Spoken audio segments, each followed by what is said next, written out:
మామూలు కాదు, మనం కట్టబోయే దేవుని సంఘం. తండ్రి యొక్కయో కుమారుని యొక్కయో పరిశుద్ధాత్మ దేవుని నామములో ప్రతిష్ఠిస్తున్నాము. ఆమేన్ ఆమేన్. హల్లెలూయా హల్లెలూయా. సన్నిధిలో ఆనందమే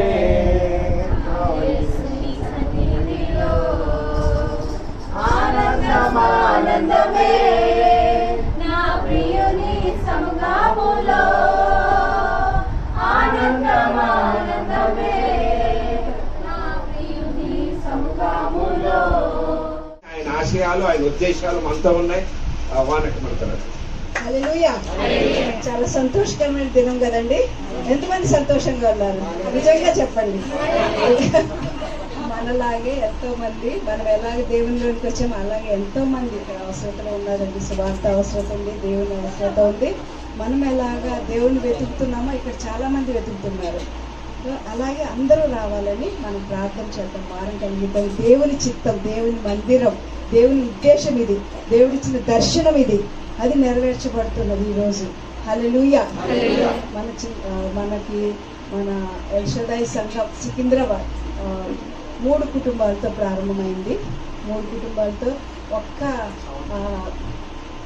ఒక్క ఎడ్వినయ్య గారికి కొంతమందికి ఇచ్చిన దర్శనంతో ప్రారంభించారు.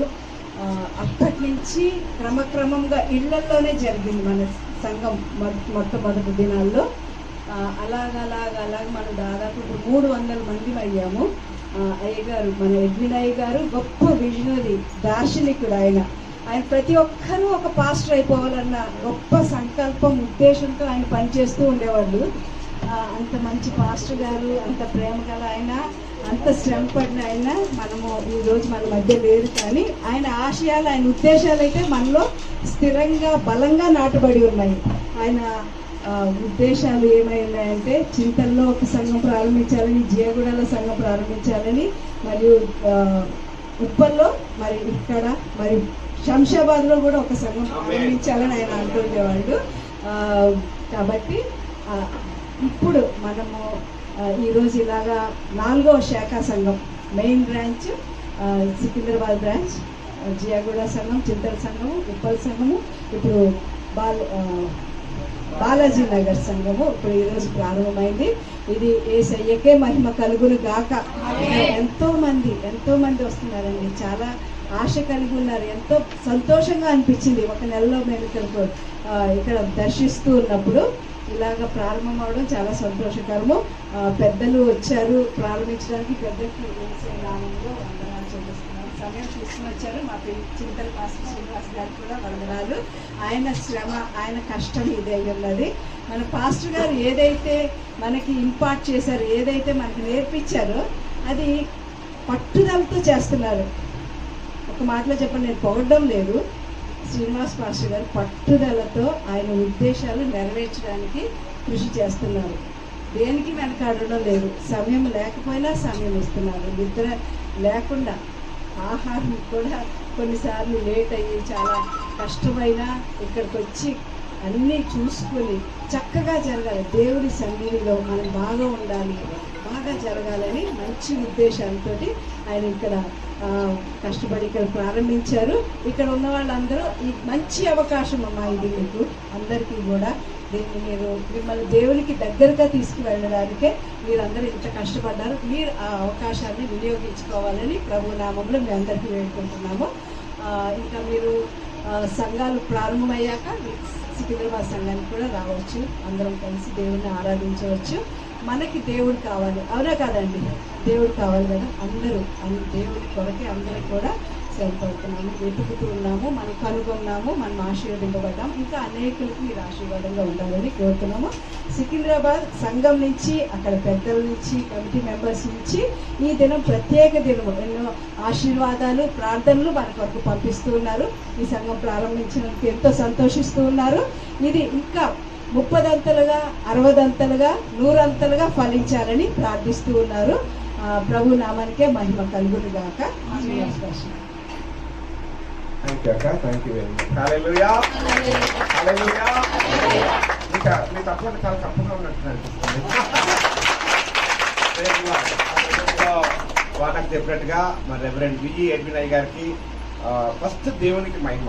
దేవుడు ఏర్పాటు, ఆయన ప్రణాళిక, ఆయన ప్రవచనము, ఆయన ఉద్దేశపూర్వకంగా ఈరోజు మనం ఇక్కడ యాక్సిడెంట్గా ఎవరు రాలేదు.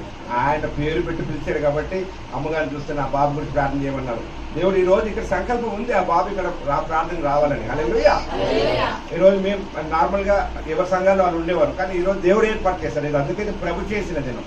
నిన్నటి దినాన మరి సిస్టర్ సునీత గారు, బ్రదర్ విక్రమ్ గారు, పాస్టర్ విక్రమ్ గారు మరి ఇక్కడ బాగా పరిచయంలో వాడబడుతున్నారు. వాళ్ళతో మేము మాట్లాడినప్పుడు దేవుడు మంచి ఆత్మీయులైన నహూం బ్రదర్ గారు మాకు ఇంట్రడ్యూస్ అయ్యారు. కంఫర్ట్ మినిస్ట్రీస్ చాలా గొప్ప మినిస్ట్రీస్ అనమాట. చర్చ్ సంఘ వ్యాప్తి, సంఘ విస్తరణలో, కట్టబడలో చాలా గొప్పగా వాడబడుతున్నారు. నిన్న దిన నాకు తెలిసిన పాస్టర్ గారు మాకు ముఖ పరిచయం లేదు, ఎప్పుడు కలుసుకోలేదు, ఇప్పుడే కలుసుకున్నాం. సో మనమందరం కూడా క్రీస్తులో ఒక కుటుంబ సభ్యులు. హల్లెలూయా, హల్లెలూయా. సో పాస్టర్ నహూం గారి గురించి మనం గట్టిగా తప్పట్లు కొడతాం. ఆయన మన గౌరవిస్తాం. పాస్టర్ విక్రమ్ గారిని బట్టి హల్లెలూయా. ఇది ప్రభు సమయము. మనం ప్రభువులో అందరం కూడా ఏకాగ్రత ఆరాధిద్దాం. దేవుని సన్నిధి ఇక్కడ ఉండాలా.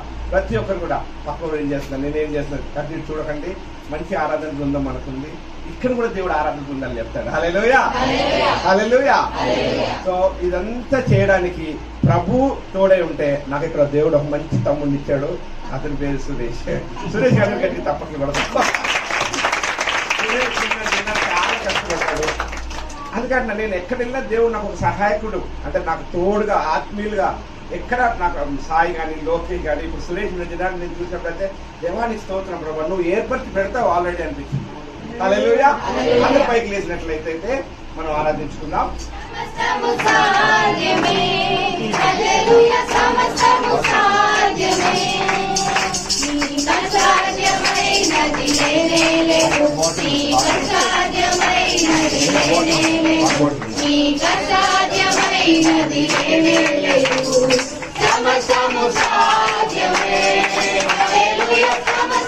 సాధ్యమే.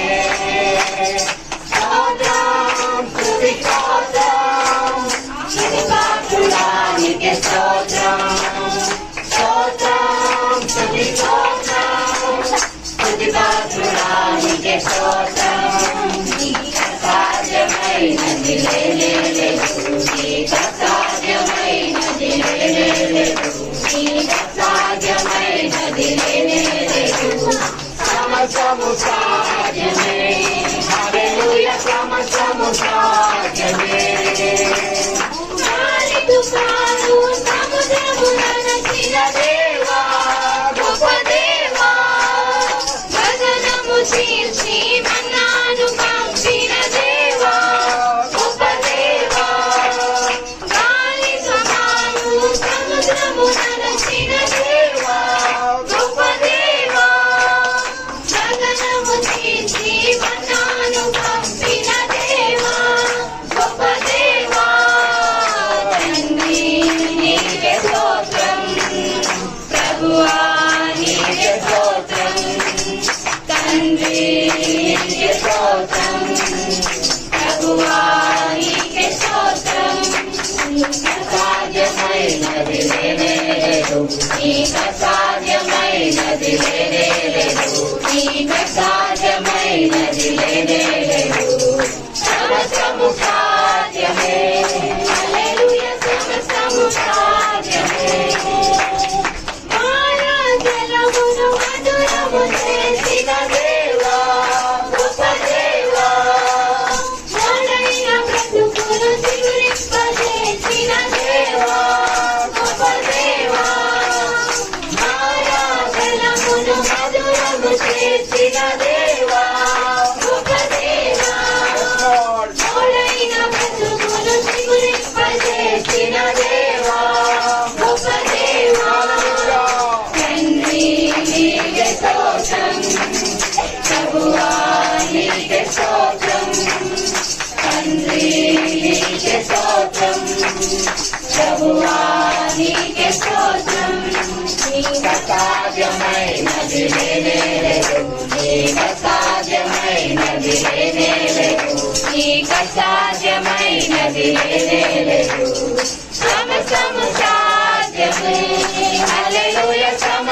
సమస్తము సాధ్యమే ఎర్ర సముద్రము మాయలు చేసిన దేవా గొప్ప దేవా కాలిన నేలను ప్రజలను నడిచిన దేవా గొప్ప దేవా ఎర్ర సముద్రము మాయలు చేసిన దేవా గొప్ప దేవా కాలిన నేలను ప్రజలను నడిచిన దేవా గొప్ప దేవా తండ్రి నీకే స్తోత్రం ప్రభువా నీకే స్తోత్రం తండ్రి నీకే స్తోత్రం ప్రభువా నీకే స్తోత్రం అసాధ్యమైనది లేదు నీకు అసాధ్యమైనది లేదు నీకు అసాధ్యమైనది లేదు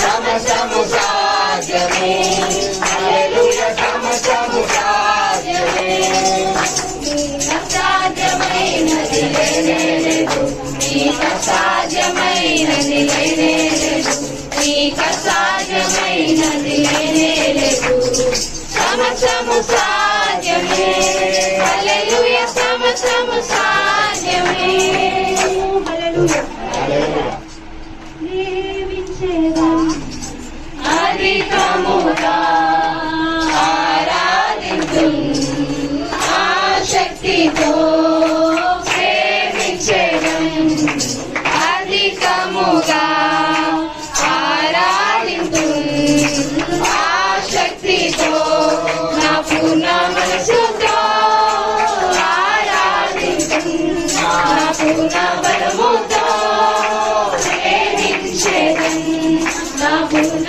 మనసుతో ఆరాధించు నా పూర్ణ బలముతో ప్రేమించడం ఆరాధన ఆరాధన ఆరాధన ఆరాధన ఆరాధన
ప్రేమించెదన్ అధికముగా ఆరాధించున్ ఆసక్తితో నా పూర్ణ మనసుతో ఆరాధించున్ నా పూర్ణ బలముతో ప్రేమించెదన్ నా పూర్ణ మనసుతో ఆరాధించున్ నా పూర్ణ బలముతో సేవించెదన్. హల్లెలూయా. ఆరాధన ఆరాధన ఆరాధన ఆరాధన ఆరాధన ఆరాధన ఆరాధన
మహిమలో చేరే వరకు ప్రేమించెదన్ అధికముగా ఆరాధించున్ ఆసక్తితో ప్రేమించెదన్ అధికముగా ఆరాధించున్ ఆసక్తితో నా పూర్ణ మనసుతో ఆరాధించున్ నా పూర్ణ బలముతో ప్రేమించెదన్ నా పూర్ణ మనసుతో ఆరాధించున్ నా పూర్ణ బలముతో ప్రేమించెదన్ ఆరాధన ఆరాధన ఆరాధన ఆరాధన ఆరాధన ఆరాధన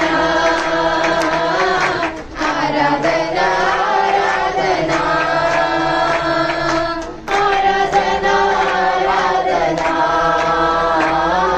ఆరాధన ఆరాధన ఆరాధన ఆరాధన ఆరాధన Hallelujah. Thank you, Lord. Thank you, Jesus. నీకు స్తోత్రం ప్రభా, స్తోత్రం పరిశుద్ధురాముకి వందనాలు అవును. చెల్లిస్తున్నాము తండ్రి యేసయ్యా.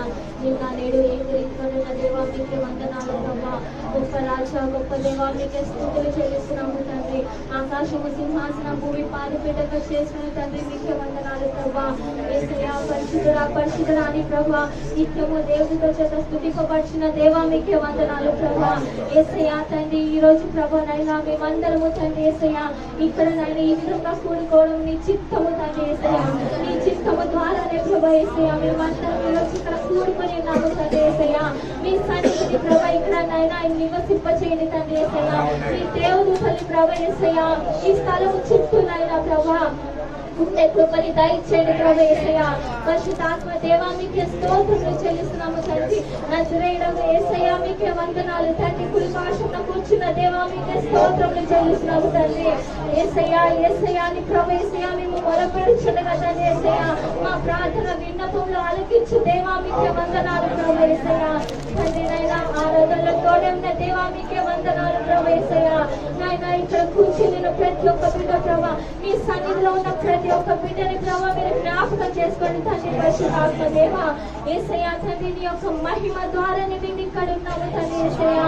పరిశుద్ధాత్మ దేవా మీకు మహిమకరంగా జీవించే కృపని దయచేయండి తండ్రి. పరిశుద్ధాత్మ దేవా యేసయ్యా మీకే వందనాలు ప్రభా. ఇది మొదలుకొని తండ్రి యేసయ్యా ఆశీర్వాదాలు కుమ్మరించండి తండ్రి. పరిశుద్ధాత్మ దేవా యేసయ్యా మీకే వేలాది స్తుతులు చెల్లించుకుంటున్నాము తండ్రి యేసయ్యా. మరొకసారి ప్రభా ఈ స్థలమును దీవించండి తండ్రి యేసయ్యా. మమ్మల్ని అందరినీ జ్ఞాపకం చేసుకోండి తండ్రి. పరిశుద్ధాత్మ దేవా యేసయ్యా మీకే వేలాది స్తుతులు చెల్లిస్తున్నాము తండ్రి. ఉప్పి నీటి వాదల కొరకు ఆశపడినట్లు తండ్రి యేసయ్యా నైనా మీరందరూ ప్రభా యేసయ్యా మేమందరము తండ్రి యేసయ్యా మీ వాక్యము కొరకు తండ్రి యేసయ్యా మీ సన్నిధి కొరకు తండ్రి యేసయ్యా నైనా మేము ఆశపడి వచ్చున్నాము తండ్రి. పరిశుద్ధాత్మ దేవా తండ్రి నాయనా ప్రభా మమ్మల్ని తృప్తిపరచ గొప్ప దేవుడవి నీవే తండ్రి. పరిశుద్ధాత్మ దేవా యేసయ్యా మీకే వేలాది స్తుతులు చెల్లిస్తున్నాము తండ్రి యేసయ్యా. మా ఆరాధనని మా స్తుతులని మీ పాదాల చెంత చేర్చుకోమని ఇచ్చిన ప్రార్థన ఆలకించమని యేసు పరిశుద్ధ నామమున అడిగి వేడుకొచ్చున్నాము తండ్రి.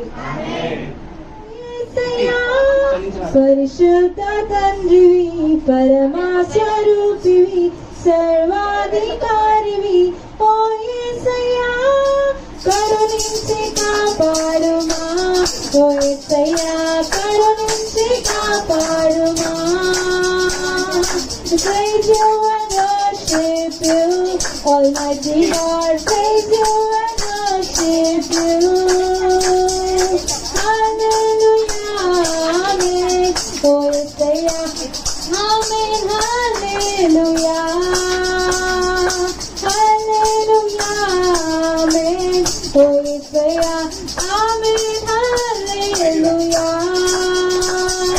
స్తుతులకు పాత్రుడా స్తోత్రించి కీర్తింతున్ కొనియాడి పొగడెదన్ ఓ యేసయ్యా. దేవానికి స్తుతులు స్తోత్రాలు చెల్లిస్తున్నాం దేవా.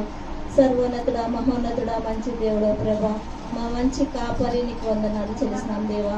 పరిశుద్ధాత్మ దేవా నీ యొక్క సన్నిధి ఇక్కడ విధానం పట్ల నీకు వందనాలు చెల్లిస్తున్నాం దేవా. నాయన ఇక్కడ నీ యొక్క సంఘాన్ని మీరు ఏర్పరచుకొని ఉన్నారు ప్రభా నీకు స్తోత్రములు నాయన. మేము ఏ పాటి వారము యేసయ్యా నీకు స్తోత్రాలు చెల్లిస్తున్నాం దేవా. సర్వోన్నతుడా మహోన్నతుడా మంచి కాపరి నీకు వందనాలు నాయన. మా దేవుడు మా తండ్రివి మా రాజుగా మీరు ఉన్నారు యేసయ్యా నీకు వందనాలు చేస్తున్నాం దేవా. తండ్రి మీకు ఏమిచ్చి మీరు నన్ను చెల్లించుకోలేము ప్రభా. కేవలం నాయన కృతజ్ఞత ఆస్తుతులు చెల్లిస్తున్నాం దేవా. మేము తండ్రి మేము నాయన ఇన్ని దినములు ఇక్కడ ప్రార్థించినప్పుడు నాయన నువ్వు ఇక్కడ చిన్న సంఘంగా మీరు ఏర్పరచుకొని ఉన్నారు ప్రభా. మా ప్రార్థనలకు మంచి జవాబు ఇచ్చిన దేవానికి స్తోత్రాలు చెల్లిస్తున్నాం దేవా. హల్లెలూయా హల్లెలూయా హల్లెలూయా హల్లెలూయా హల్లెలూయా. వికరదర మందర వరి కురుదలర బషందుర్యాలర బస్తకుందలర వరి కరదర బస్యరవర వికుందలర మందలర వరి కురుదలర బషందుర్యాలర బసికుందర్యాలర మసకుందలర వరి కరదర స్యరవర. పరిశుద్ధాత్మ దేవ నాయన నీ సంఘంని మీరు ఏర్పరచుకొని ఉన్నారు దేవా నీకు వందనాలు ప్రభా. పరిశుద్ధాత్మ దేవ అనేకమైన ఆత్మలను ఇక్కడ నడిపింపు దయచేయండి దేవా. పరిశుద్ధాత్మ దేవ నీ యొక్క సన్నిధి ఇక్కడ దయచేయండి ప్రభా. నీ నామంలో 2-3 కూడి ప్రభా ఎక్కడైతే ఏకీభవిస్తారో ప్రభా అక్కడ మీరు ఉంటానన్నారు ప్రభా. అవును నాయన మా మధ్యలో మీరున్నారని ప్రభా మాతో మీరున్నారని మేము నమ్ముచున్నాము దేవా. నీకు స్తోత్రములు చెల్లిస్తున్నాం దేవా. పరిశుద్ధాత్మ దేవ నీకే స్తుతి స్తోత్రాలు చెల్లిస్తున్నాం దేవా. ఇచ్చిన కానుకలను అభిషేకించండి ప్రభా. ప్రభా. ప్రతి ఒక్క బిడ్డను అభిషేకించండి నాయన. ఇచ్చిన చేతిని ఆశీర్వదించండి దేవా. తండ్రి వాళ్ళ కుటుంబాలను మీరు దీవించండి ప్రభా. ఆర్థిక పరిస్థితిలో ఎవరైతే ఉన్నారో ప్రభా వాళ్ళని మీరు దీవించండి. వాళ్ళ అక్కలు, వాళ్ళ అవసరతలు, వాళ్ళ కుటుంబాలను యొక్క అభిషేకంతో నింపండి ప్రభా. తండ్రి వాళ్ళ చేతులు నాయన ఆయన విస్తారంగా నింపబడేలాగా నీ కృప దయచండి ప్రభా. తండ్రి పరిశుద్ధాత్మదేవ నీ కృప, నీ సన్నిధి వాళ్ళకి దయచండి ప్రభా. ఇచ్చిన ప్రతి ఒక్క చేతిని మీరు ఆశీర్వదించి ప్రభా. కుటుంబాన్ని అభిషేకించండి ప్రభా. వాళ్ళ కుటుంబంలోనైనా దీవెనకరంగా దీవింపబడను గాక ప్రభా. తండ్రి నీకు స్తోత్రములు నాయన. పరిశుద్ధాత్మదేవ నీకే స్తుతి స్తోత్రాలు చెల్లిస్తూ ప్రభా. మరొకసారి మమ్మల్ని అందరినీ దీవించి ఆశీర్వదించి అన్ని విధాలు మయం పొందే కృప దయచేయమని తండ్రి మాకు ఇచ్చిన సమయం పట్ల నీకు వేలాది వందనాలు చెల్లిస్తూ తండ్రి కుమార పరిశుద్ధాత్మ నామములో అడిగి ప్రార్థించి వేడుకుంటున్నాం తండ్రి. హల్లెలూయా, హల్లెలూయా. భోజనాలు ఏర్పరచబడ్డాయి. ప్రార్థన కొడిన తర్వాత కొంచెం హుషారుగా చెప్తాం. Hallelujah, hallelujah. Praise the lord. దేవుని స్తోత్రం. మరి మన మధ్యలో దైవదాసులు, మరి దేవుని వాడబడుతున్న మరి కాపర్లు ఉన్నారు. ఇప్పుడు మన మధ్యలో పాస్టర్ విక్రమ్ అయ్య గారు కొంచెం మాటలు గ్రీటింగ్స్ చెప్తారు. తర్వాత మరియా సహోదరు కానీ అన్న సహోదరు ఒక సాక్ష్యాన్ని పంచుకోవాలని కోరుతున్నాను. సమయాన్ని ఇచ్చినటువంటి మొట్టమొదటిగా దేవునికి మరి యొక్క సంఘ కాపరి ఉన్నటువంటి శ్రీనివాస్ గారు, మాస్టర్ శ్రీనివాస్ గారు, మరి దైవ సేవలకి, మరి ఇంకా దేవుని బిడ్డలైనటువంటి మీ అందరికీ కూడా ఒక ధన్యవాదాలు తెలియజేస్తుంటున్నాను. మరి గ్రీటింగ్స్ అంటే మరి ఈ యొక్క ప్రాంతంలో జవహర్ నగర్ ప్రాంతము మరి చిన్న గ్రామ పంచాయతీగా ఉన్నటువంటి ఈ యొక్క జవహర్ నగర్ మరి ఈ రోజున మున్సిపాలిటీగా మారిపోయింది. అంటే జనాభా పెరిగిపోయినది. మరి ఈ జవహర్ నగర్లో చూసినప్పుడు చాలా 100కి పైచిలికే సంఘాలు ఉన్నాయి. మరి ఎన్ని సంఘాలు ఉన్నప్పటికీ కూడా మరి క్రీస్తును ఎరగనటువంటి ప్రజలు ఎంతోమంది ఉన్నారు. మరి వారందరి కొరకు మరి ఈ యొక్క నేను అనుకుంటున్నాను ఈ యొక్క సంఘాన్ని దేవుడే ఇక్కడ ప్రారంభించబోతున్నారని. మరి ఈ యొక్క సంఘము మరి పట్టణం మీద ఉన్నటువంటి కొండ మీద ఉన్నటువంటి పట్టణము ఎలాగైతే మరుగై ఉన్నదో ఆ విధంగా ఈ యొక్క సంఘము దేవుని మరి అంతేకాకుండా దీపస్తంభం మీద పెట్టబడినటువంటి దీపం వల్ల ఈ యొక్క సంఘం జవహర్ నగర్ కంటకి కూడా మరి పలు ప్రాంతాలు విస్తరింపులాగిన వెలుగునిచ్చే విధంగా ఈ యొక్క జవహర్ ఎల్ షదాయ్ చర్చ్ ఉండాలని కోరుకుంటున్నాను. మరి ఇంకా మరి ఈ యొక్క సమయాన్ని ఇచ్చినటువంటి దైవజనులకి మీకు వందనాలు తెలియజేస్తున్నాను.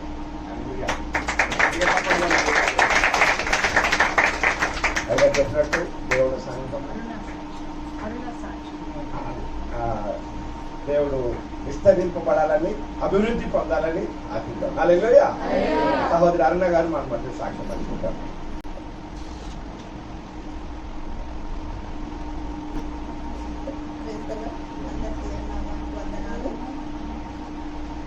దేవుడి నామానికి వందనాలు. ఎల్ షదాయ్ సంఘంగా మిమ్మల్ని అందరినీ ఈ విధంగా దేవుడు సమకూర్చినందుకు దేవునికి వందనాలు మొట్టమొదటిగా. ఎందుకంటే దేవుడు ఇచ్చిన ఈ యొక్క ఆశీర్వాదం, ఈ గృహాన్ని, ఈ అమ్మ నాన్న నాకు ఈ గృహాన్ని ఒక చిన్న సాక్ష్యాన్ని మనం ముందుగా పంచుకున్నాం. దేవుడు నాకు నేను చాలా అందరికీ అక్క వాళ్ళందరికీ ఇల్లులు ఉన్నాయి. నేను లాస్ట్ 5 మంది అక్క చెల్లెలలో అయితే నాకు ఒక్కదానికి లేదు. అయితే అమ్మ నాన్న నాకు ఒక చిన్న ఇల్లు కొనియాలని తలంచారు. ఇల్లు కొనిచ్చారు. ఇల్లు కొనిచ్చిన తర్వాత ఇది ఇంత దూరము అసలు అమ్మ అయితే నా గురించి చాలా కష్టపడ్డది. ఈ గృహం గురించి చాలా కష్టాలు పడ్డాము.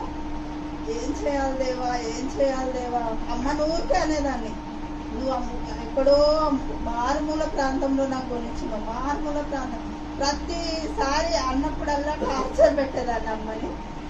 అయినా దేవుడు సంకల్పమేమో, దేవుని ఉద్దేశం ఏముందో మనకు తెలియదు, కానీ దేవుడు ఉద్దేశమే ఇది ఇక్కడ జరుగుతుంది. అయితే తర్వాత కొన్ని రోజులు అయింది, కిరాయికి ఇచ్చాము, అంతా అయిపోయింది. మళ్ళీ కిరాయికి కూడా సరిగ్గా ఎవ్వరుండరు, కిరాయి రాదు, ఫ్రీగానే అన్నీ ఫ్రీగానే, కొన్ని రోజులు కిరాయి కూడా ఫ్రీగానే ఇచ్చాను. అంటే సరిగ్గా కిరాయి ఇవ్వకపోవడం అట్లా ఇట్లా చేసేవాళ్ళు, అయినా వదిలేశాను. ఇంకా ఆ విధంగా అట్లా ఉన్నప్పుడు ప్రార్థన చేస్తున్నా. ఇంకా లాస్ట్కి విసిగిపోయాను అనమాట. అమ్మేయాలి. ఎన్నిసార్లు ఈ కాలనీ వాళ్ళందరూ అంటారు అమ్మేస్తాను అమ్మేస్తాను అంటారు. ఎప్పుడు అమ్మేస్తా అమ్మేస్తా అని మా సురేష్కి కూడా ఎన్నోసార్లు చెప్తే, పిన్ని నీకు 2 ఆడపిల్లలు వద్దు, ఈ చిన్న ఇల్లు ఉంచుకో పిన్ని, ఏం కాదు అని ఊరికే నాకు ధైర్యం చెప్పేవాడు. నేనేమో అంత దూరం సికింద్రాబాద్లో అమ్మ దగ్గర నేను ఉండేదాన్ని, కానీ నేను ఇంత దూరం రాలేకపోయేదాన్ని. ప్రయాణం చేసి వచ్చి చూసుకొని కిరాయి సరిగ్గా ఇయ్యరు, మళ్ళీ అది కారిపోతుంది, ఇది అవుతుంది అది అవుతుంది అని ఎన్నో కంప్లైంట్లు ఇచ్చేవాళ్ళు. సరే దేవా నేను ఏం చేయలేకపోతున్నా అని చాలా బాధపడేదాన్ని. ఆఖరికి ప్రార్థనలో పెట్టాను. ప్రార్థనలో పెట్టాక ఒకరోజు అక్క, ఇంకొక అక్క, 2 అక్క నేను కలిసి వచ్చి ఖాళీ చేసేసారు ఇల్లు. అయితే ఒకరోజు వచ్చి మేము ప్రార్థన చేస్తుండగా, ప్రార్థనలో పెట్టాం, ప్రార్థన చేస్తూ ఉండగా దేవుడు ఒక దర్శనం చూపించాడు. బాలాజీ నగర్లో ఎందుకు సేవ స్టార్ట్ చేయకూడదు అని. దేవునికి వందనాలు. దేవుడు ఉద్దేశించాడు. మన వాళ్ళందరూ బాలాజీ నగర్ నుంచి సికింద్రాబాద్ వస్తున్నారు, కానీ అందరూ చాలా టయర్డ్ అయిపోయి వస్తున్నారు. మా చర్చ్ వాళ్ళందరూ సికింద్రాబాద్ చర్చ్ కాబట్టి ఇక్కడి నుంచి అంత దూరం వచ్చేవాళ్ళు. అయితే 2 సంవత్సరాల నుంచి వాళ్ళకి చర్చ్ లేదు, సహవాసం లేదు, చాలా అంటే ఒకరికొకరు కలుసుకోవట్లేదు, చాలా ఇబ్బందులు ఉన్నాం. ప్రార్థన చేస్తున్నాం. అప్పుడు దేవుడు ఒక తలంపు ఇచ్చాడు. అక్కడ ఈ ఇల్లు ఇంకా అద్దెకి ఇల్లుకు సేవకి ఇచ్చేసాను. దేవుని నామానికి వందనాలు. అప్పుడు నేను నిర్ణయించుకున్నా, మా అక్క నేను కలిసి ఒక నిర్ణయానికి వచ్చాము. వచ్చి సరే దేవునికి అప్పగించుకున్నాం. ఈ యొక్క ఆలయం అని ఈ ఇల్లు అని అనుకొని అప్పగించాము.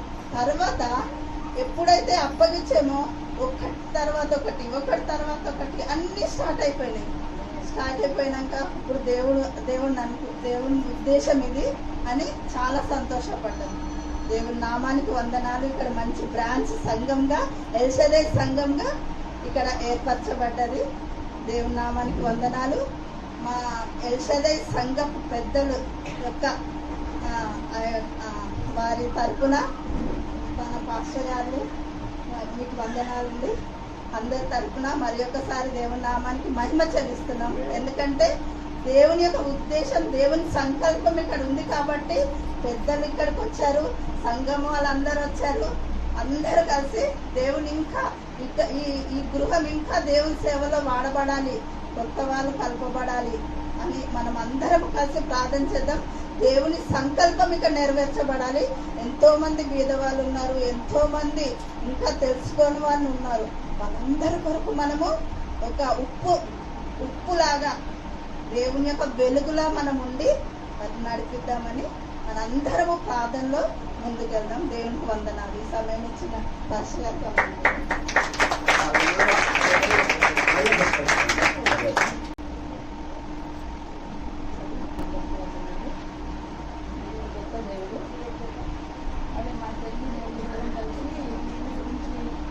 కష్టపడ్డాము. అప్పుడు అమ్మేద్దామని తలం తెచ్చింది, అమ్ముదామని కూడా ఎన్నోసార్లు అనుకున్నాం, కానీ అది కాలేదని దేవుని చేసేవారు.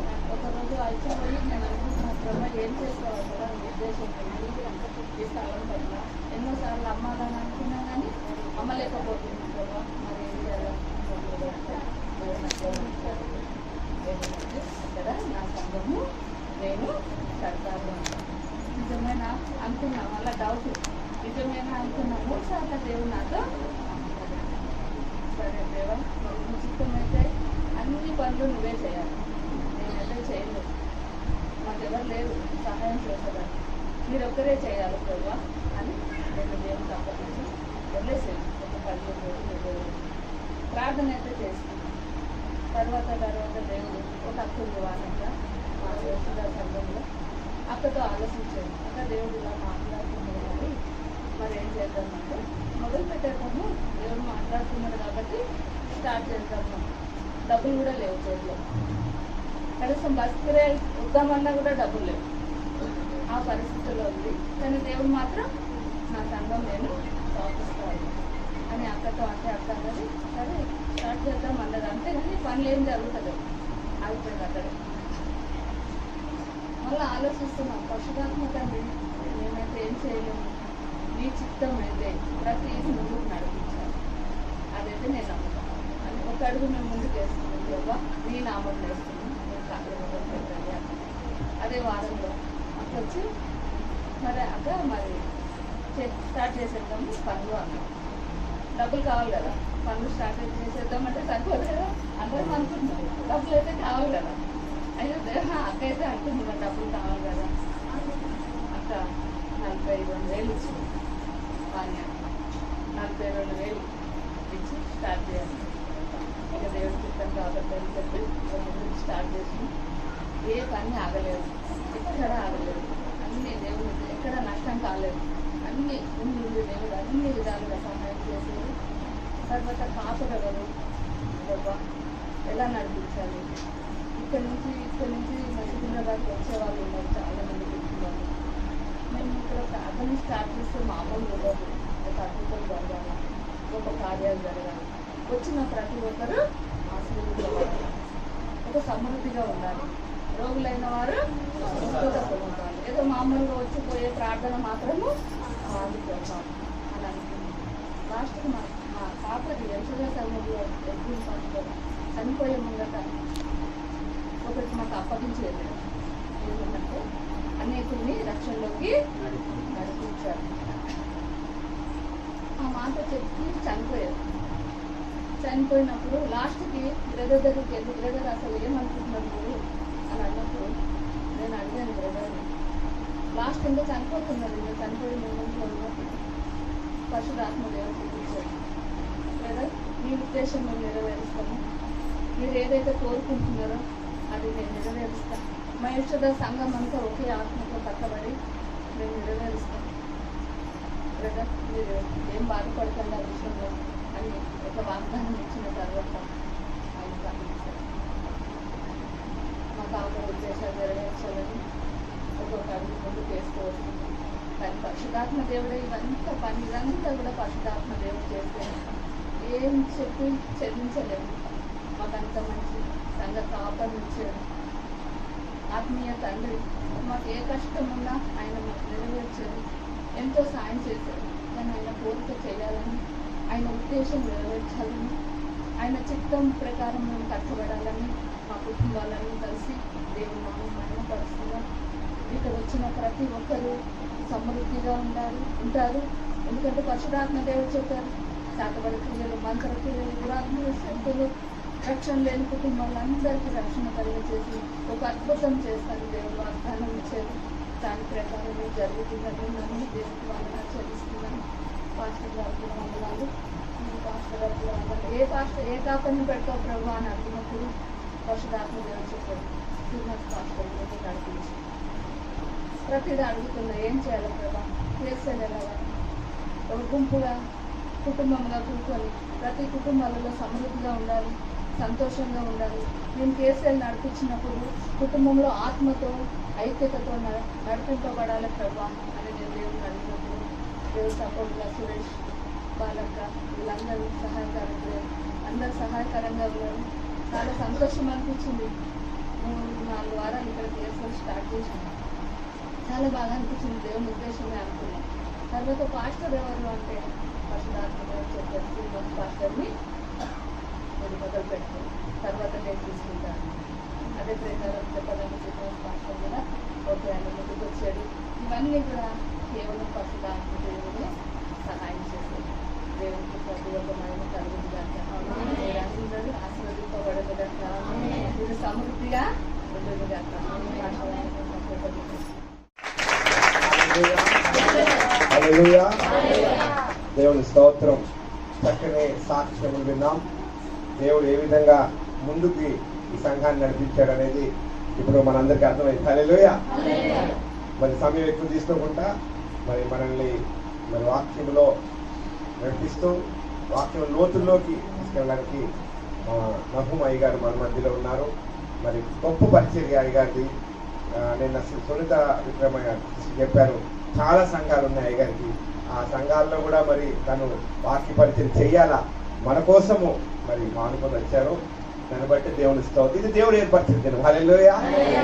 ఇది యెహోవా ఏర్పరిచింది. అంతే. మన మనుషులుగా ఏది కాదనమాట. రాత్రి 9:30, 8:30, 9 గంటలు మాట్లాడాము. అయిగా రావాలని. సో దేవుడు పంపించారు. హల్లెలూయా. అందరు గట్టిగా తప్పట్లు కొట్టుకుంటే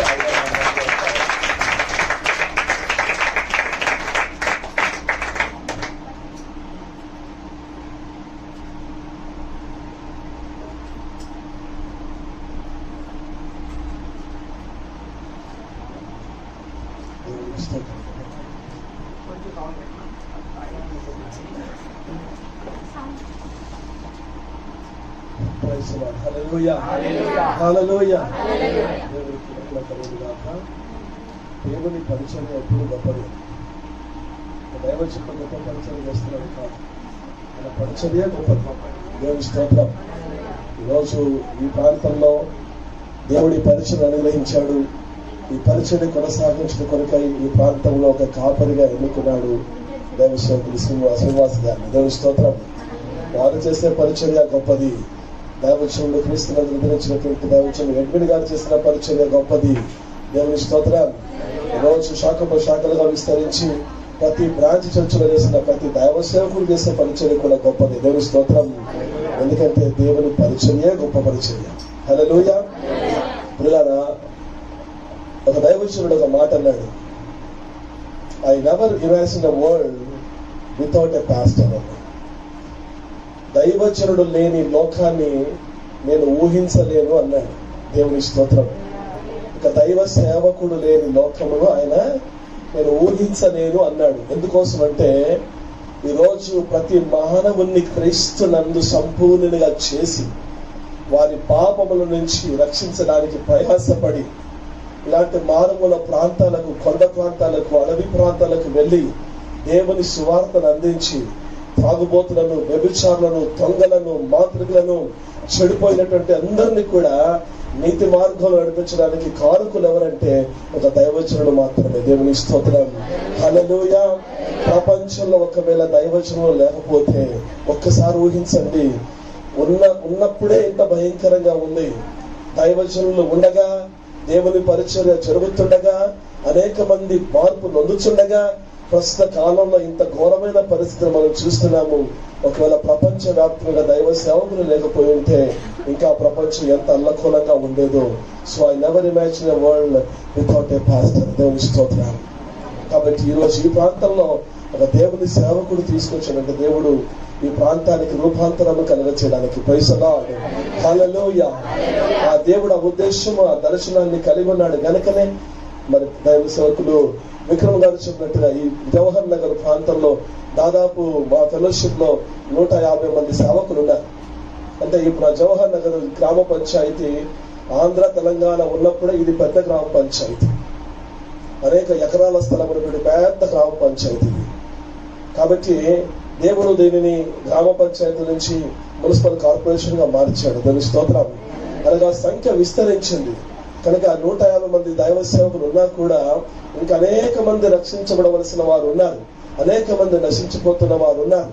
కనుక అలాంటి వారిని సమకూర్చడానికి దేవుడి ప్రాంతంలో ఒక ఉద్దేశం కలిగి ఉన్నాడు గనుకనే మరి వాణి సిస్టర్ గారు ఇక్కడ ఎప్పుడో ఇల్లు తీసుకున్నా కూడా బోలెడు మంది ఈ కరోనా కాలం కంటే ముందు ఎంతో మంది ఇళ్లను వెతుక్కున్నారు, ఎక్కడైనా రెంట్కు దొరుకుతుందా అని. ఇది ఇచ్చినా కూడా వారు రెంట్ ఇవ్వడానికి కారణము, ఇబ్బందులు పెట్టడానికి కారణం ఏమిటంటే దేవుడు ఒక ఉద్దేశం కలిగి ఉన్నాడు. దేవుని స్తోత్రం. ఒకవేళ చక్కగా మీకు కిరాయిలు వచ్చుంటే, మంచి రాబడి వచ్చుంటే, ఈ గోడలు తీసేసి చక్కగా స్లాబ్ వేసేసి పెద్ద బిల్డింగ్ కట్టేసేసి అంతస్తులు కట్టేసేసి మంచి రాబడి వచ్చేది. కానీ దేవుని ఒక ఉద్దేశం వేరు. దేవుని స్తోత్రం. హల్లెలూయా. ఒక్కరు దీవించబడడం కాదు, వారి చేత అనేకులు దీవించబడాలని దేవుని ఒక ఉద్దేశం. దేవుని స్తోత్రం. హల్లెలూయా. ఈ గొప్ప సమర్పణ దేవుడు ఇచ్చినందుకు నిజంగా దేవునికి మహిమ కలుగును గాక. గృహము దేవుని కొరకు ఇవ్వడమే గొప్ప విశేషం. అంటే దాన్ని బాగు చేయడానికి 42,000 రూపాయలు కూడా ఇచ్చారంట. దేవుని స్తోత్రం కలుగును గాక. అది దైవ చిత్తము కాకపోతే, దేవుడు ప్రేరేపించకపోతే ఎవరైనా ప్రోత్సహించబడతారా? ఎంత గొప్ప దైవజనుడు చెబితే ఏంటి, యేసు ప్రభు వచ్చినా ఏంటి అండి, ఒక వ్యక్తి మార్పు నొందాలన్న మనసు లేకపోతే యేసయ్య స్వయంగా వచ్చి చెప్పినా కూడా వాడు మారడు. అంతే కదమ్మా, అంతే. కాబట్టి మార్పు నొందే హృదయము, దేవుని మాటకు లోబడే హృదయము మరి సిస్టర్ గారికి ఇచ్చాడు కనుకనే ఆ సమర్పణ దేవుడు ఇచ్చాడు. దేవుని స్తోత్రం. తద్వారా ఈ రోజు దైవ సేవకులు శ్రీనివాస్ గారి ద్వారా ఈ సంఘం ఆరంభించబడానికి దేవుడు కృపించాడు. ప్రైజ్ ది లార్డ్, హల్లెలూయా. ఇది కేవలం ఆరంభం మాత్రమే, బహుదూర ప్రయాణం ఉన్నది. దేవుని స్తోత్రం కలుగుగాక. ఎంతో స్వాధీనపరుచుకోవాల్సింది ఇంకా చాలా ఉన్నది. హల్లెలూయా, హల్లెలూయా.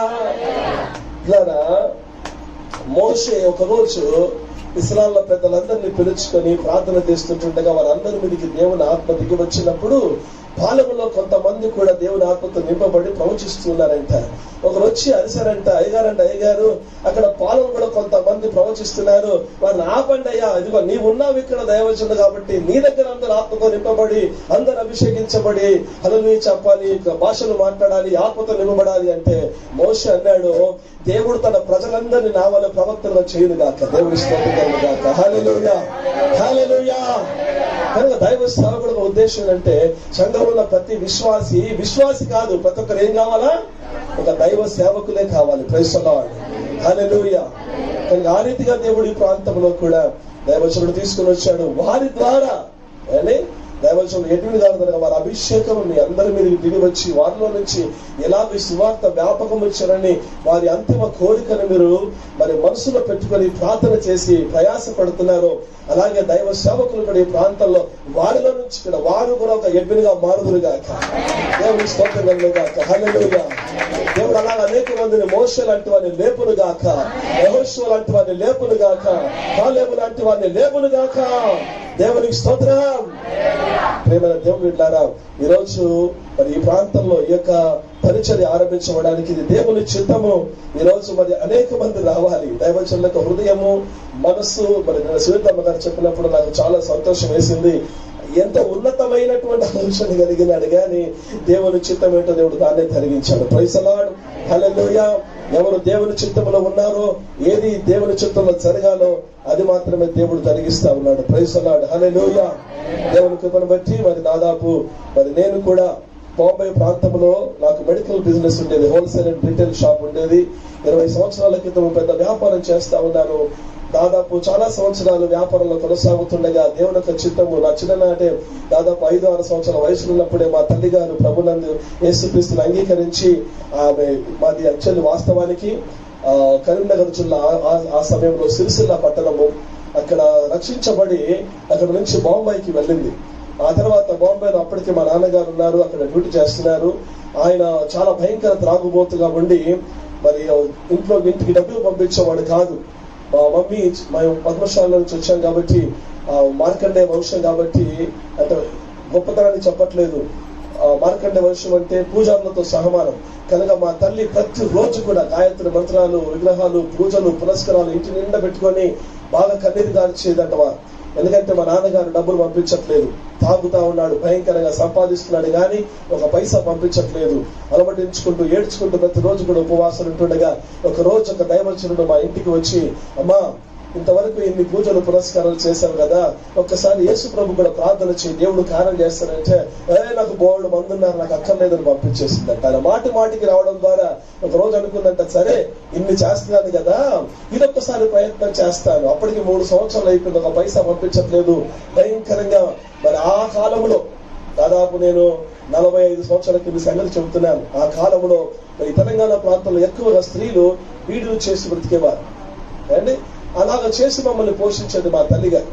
అయితే ఎప్పుడైతే ఆ యేసు ప్రభు గురించి విన్నదో సరే ఒకసారి ప్రయత్నం చేద్దామని ఆమె ఏం చేసిందంటే ప్రార్థన చేయడం మొదలుపెట్టింది. 3 సంవత్సరాల నుంచి జవాబు ఇవ్వని వాడు, అసలు డబ్బులు పంపించిన వాడు 3 నెలల్లోనే లెటర్ రాసేసేసి నేను ఇక్కడ ఒక ఇల్లు తీసుకుంటున్నాను నువ్వు వచ్చేయమని చెప్పి డబ్బులు పంపించాడు. దేవుని స్తోత్రం. ఇది దైవ కార్యమని ఎంచి ఎంత నిష్ఠగా ఇంతకు ముందు విగ్రహారాధనలో కొనసాగిందో అంతే నిష్ఠగా ప్రభు నందు ఉండి బాంబే వెళ్ళిన తర్వాత తెలుగు వారు అక్కడ ఎవరు కూడా క్రైస్తవులు లేకపోవడం ద్వారా మా తల్లి గారే ఇతరులకు సువార్త ప్రకటించి మా తల్లిలాగా ఎంతమంది బాధపడ్డారో అలాంటి వారికి సువార్తను అందించి వారిని సమకూర్చుకొని ప్రతి ఆదివారము మా మమ్మీ ఆరాధన జరిపించేది. దేవుని స్తోత్రం. ఒక దినమున మాదంటే బాంబేలో, ఇక్కడ హైదరాబాద్ కి పటాన్చోల్ ఎలాగ ఇండస్ట్రియల్ ఏరియానో, భివండి అనే ప్రాంతం కూడా అలాగే ఇండస్ట్రియల్ ఏరియా అన్నమాట. సో సెంట్రల్ బాంబే నుంచి ఒక రోజు సువార్త ప్రకటిస్తూ కొంతమంది సహోదరులు వెళ్తా ఉంటే, అయ్యా ఇదిగో మా ఇంట్లో కొంతమంది రక్షించబడ్డ వారు ఇక్కడ చుట్టుపక్కల ఉన్నారు, సువార్త ప్రకటించి ఆత్మను సంపాదించాను, ఎందుకు మీరు మా దగ్గరికి వచ్చి ఆరాధన స్టార్ట్ చేయకూడదని చెప్పారు. అలాగా చెప్పడం ద్వారా మరి అక్కడ బాంబేలో భివండి అనే ప్రాంతంలో ఫ్రైడే రోజు హాలిడే ఉండదు కాబట్టి వారికి కూడా అనుకూలంగా ఉండింది. ఎందుకంటే బాంబేలో వారికి సండే ఆరాధన ఉంటుంది, సండే హాలిడే ఉంటుంది. ఫ్రైడే రోజు సాయంకాలం వస్తామని చెప్పేసి అలాగూ మా ఇంట్లో ఆరాధన స్టార్ట్ చేస్తే 22 years 22 సంవత్సరాలు మా ఇంట్లోనే ఆరాధన జరిగింది. దేవుని స్తోత్రం కలుగుగాక. హల్లెలూయా. తద్వారా దేవుని కృపను బట్టి వాక్యంలో ఎదుగుతూ ఉంటుండగా దేవుని పరిచయ కొరకు పిలుపు కలిగి ఉన్నాను, కానీ గుర్తు పెట్టకుండా నేనేం చేస్తామనంటే, నాకు డబ్బు ఉంది కదా, చదువు ఉంది కదా, మరి వాహనాలు ఉన్నాయి, షాప్ ఉంది కాబట్టి, బిజినెస్ ఉంది కాబట్టి నా డబ్బును సేవకులకు అందిస్తూ అలాగ పరిచర్యను కొనసాగుతున్నాను కదా అనుకునేవాడిని. కానీ దేవుడు అన్నాడు, నీ డబ్బు కాదురా బాబు, నీ వాహనాలు కాదు, నువ్వే నాకు కావాలి. దేవుని స్తోత్రం. ఊరికి రామ్ కదా మనం మనకి, ఊరికి లోపడం కదా. కాబట్టి 3.5 సంవత్సరాలు శ్రమల పాలు చేశాడు. తర్వాత 3 సంవత్సరాలు మహాశ్రమల పాలు చేశాడు. 6.5 సంవత్సరాలు భయంకర శ్రమల్లో ఉన్నప్పుడు ఒకనొక దినమున ప్రార్థన చేస్తా ఉంటే దేవుడు మాట్లాడాడు. యోహాను సువార్త 11వ అధ్యాయం నుంచి, ఇదిగో నువ్వు చచ్చిన వాడుగా ఉన్నావు, ఎక్కడైతే నువ్వు ఉన్నావు అది సమాధి, అక్కడే నువ్వు ఉంటే కొల్లిపోతావు, కట్లతో ఉంటావు, నువ్వు బయటకు వస్తే నీ కట్లు తెప్పబడతాయి, నువ్వు బ్రతుకుతావు అన్నాడు. దేవుని స్తోత్రం. వెంటనే ప్రార్థన చేస్తున్నాను, ప్రభా ఈ రోజు నేను తీర్మానం చేసుకుంటాను, ఈ షాప్ అంతా వదిలేస్తాను, నీ కొరకు వస్తాను, నన్ను ఎలా వాడుకుంటావు ప్రభా అని మళ్ళీ వెళ్ళి ప్రార్థన చేస్తే దేవుడు దర్శనం చూపించాడు. గళిత రాసిన పత్రిక 2వ అధ్యాయం 8 నుంచి 10 వచనాలు. అన్నజనులకు సున్నతి పొందిన వారికి అపోస్తులుగా ఉంటకు పేతురుకు సామర్థ్యం కలుగజేసిన వాడు, అన్నజనులకు అపోస్తులుగా ఉంటకు నాకు సామర్థ్యం కలుగజేసిన వారు తెలుసుకున్నప్పుడు కుడి చేతి నుంచి బలపరిచని, అంతేకాకుండా బీదలను జ్ఞాపకం చేసుకునే వారు కోరిన, అది నాకు ఇష్టమైనని ఆ వాక్యం ద్వారా దేవుడు మాట్లాడి దేవుని కృపను బట్టి 1999 నవంబర్ 4వ తేదీన మరి Kukatpally housing global faith ministry దైవచనులు ఏసత్తమయ్య గారి ద్వారా వారి ద్వారా నాయకత్వంలో ఈ పరిచయంలో కొనసాగడానికి దేవుడు కృపించాడు. దేవుని స్తోత్రం. ఆయన గొప్ప దైవచనుడు అపోస్తుడు. ఈ మధ్య కాలంలో ఏప్రిల్ 29కి ఆయన క్రీస్తులందరూ నిద్రించారు. వారి ద్వారా ప్రోత్సహించబడి ఈ ప్రాంతానికి దాదాపు 16 సంవత్సరాల కింద వచ్చినప్పుడు ఇదంతా కూడా అడవిలాగా ఉండేది. కానీ దేవుడు మాట్లాడిన తర్వాత యాప్రాల్లోను, అలాగే గబ్రాలపేటలోను, అలవాల్లోను, చిన్నప్పలోను ఇలా పరిచరించడానికి దేవుడు కృపించాడు. అలాగా అనేక మంది కొంతమంది సేవకులు మనతో కలిసి సేవలు ఉంటున్నారు. ఆ రీతిగా దేవుడు నడిపిస్తా ఉన్నాడు. దేవునికే మహిమ కలుగును గాక. దేవుడు ఎక్కడెక్కడి నుంచో పట్టుకొస్తాడు. దేవుని స్తోత్రం. ఎక్కడో పుట్టాను, ఎక్కడో పెరిగాను, ఇక్కడ వచ్చి పడ్డాను. Praise the lord. హల్లెలూయా. అంతే, అది దైవ చిత్తం. కనుక ఈ రోజు ఇక్కడ ఉన్నవాది కూడా ఈ రోజు నువ్వు ఎక్కడ ఉన్నావు, రేపు ఎక్కడ ఉంటావో తెలియదు. Praise the Lord. దేవుడు నిన్ను కూడా ఎక్కడికో తీసుకెళ్లి వాడుకుంటాడు. హల్లెలూయా. మనస్సు ఉండాలంతే, సమర్పణ ఉండాలంటే, దేవుని మాటకు లోబడే జీవితం ఉండాలి. Praise the lord. హల్లెలూయా. చాలా సంతోషం పిల్లరా. కొద్ది మాటల్లో దేవుడు దీవించిన గాక. సాక్ష్యాన్ని దేవుని యొక్క వాక్యంలోకి వెళ్దాం పిల్లరా. దేవుని యొక్క వాక్యం నుంచి యెహోషువ గ్రంథము 24వ అధ్యాయము. పరిశుద్ధ గ్రంథంలో నుంచి యెహోషువ గ్రంథము 24వ అధ్యాయము 1వ వచనం చదువుకుందాం. మొదటి వచనాన్ని. యెహోషువ ఇశ్రాయేలీల గోత్రముల వారి నందరినీ షెకెములో పోగు చేసి వారి పెద్దలను, వారి ప్రధానులను, వారి న్యాయాధిపతులను, వారి నాయకులను పిలిపింపగా వారు వచ్చి దేవుని సన్నిధిని నిలిచిరి. యెహోషువ ఇశ్రాయేలుల గోత్రముల వారినందరినీ షెకెములో పోగు చేసి వారి పెద్దలను, వారి ప్రధానులను, వారి న్యాయాధిపతులను, వారి నాయకులను పిలిపింపగా వారు వచ్చి దేవుని సన్నిధిని నిలిచిరి. చిన్న ప్రార్థన చేసుకున్నాం. ప్రియ పరలోకపు తండ్రి, నీకు వందనాలు. ఇంతవరకు మేమందరము కూడా నిన్ను స్తుతించి ఆరాధించిన నామని కనపరిచాం. సాక్షాల ద్వారా బలపరచబడ్డాం. నీవు ఇచ్చిన సమర్పణ బట్టి నీకు ఎంతో వందనాలు. ఈ ప్రాంతంలో ఆరంభించినటువంటి ఈ యొక్క పరిచయను బట్టి నీ స్తోత్రాలు. దేవా పరిచర్య నీది, నా సంఘమును నేను కట్టుదును అన్నావు. మేము పనివారం మాత్రమే నాయనా, నీ దాసులుగా పనిముట్టుగా వాడుకుంటున్నావు. సిస్టర్ గారు వారి కుటుంబాన్ని పనిముట్టుగా వాడుకున్నారు. ఇక్కడ కొంతమంది బలపరచడానికి ఒక పనిముట్టుగా వచ్చారు, మేము బలపరచడానికి పనిముట్టుగా వచ్చాము. దేవా రాజ్యము నీది, మహిమ నీది, ఘనత నీది, సంఘము నీది, పొలము నీది, పరిచారకులము పనివారము నాయన. వాడుకోండి ప్రభువా, సమర్పించుకుంటున్నాము నాయన. అంతవరకు నమ్మకంగా పనిచేయటకు సహాయము దయచేయండి. ముందు కొనసాగింపజేసి మా ద్వారా నీవు మహిమ పొందమని, నీ వాక్యముల నుంచి నాతో మాత్రం మీరు మాట్లాడమని యేసు పరిశుద్ధ నామములో అడుగుచున్నాము తండ్రి. ఆమేన్, ఆమేన్, హల్లెలూయా. దేవుని స్తోత్రములు. మరొకసారి నన్ను ఈ యొక్క పరిచర్యకు అలాగే దైవసేవకు పరిచయం చేసినటువంటి శ్రోతమ్మకు హృదయపూర్వక వందనాలు. దేవుని దీవించిన గాక అమ్మ. చాలా సంతోషం. పిల్లలు ఈరోజు ఇక్కడ యెహోషువ వాస్తవానికి వారు ఐగుప్తు నుంచి బయటకు వచ్చారు.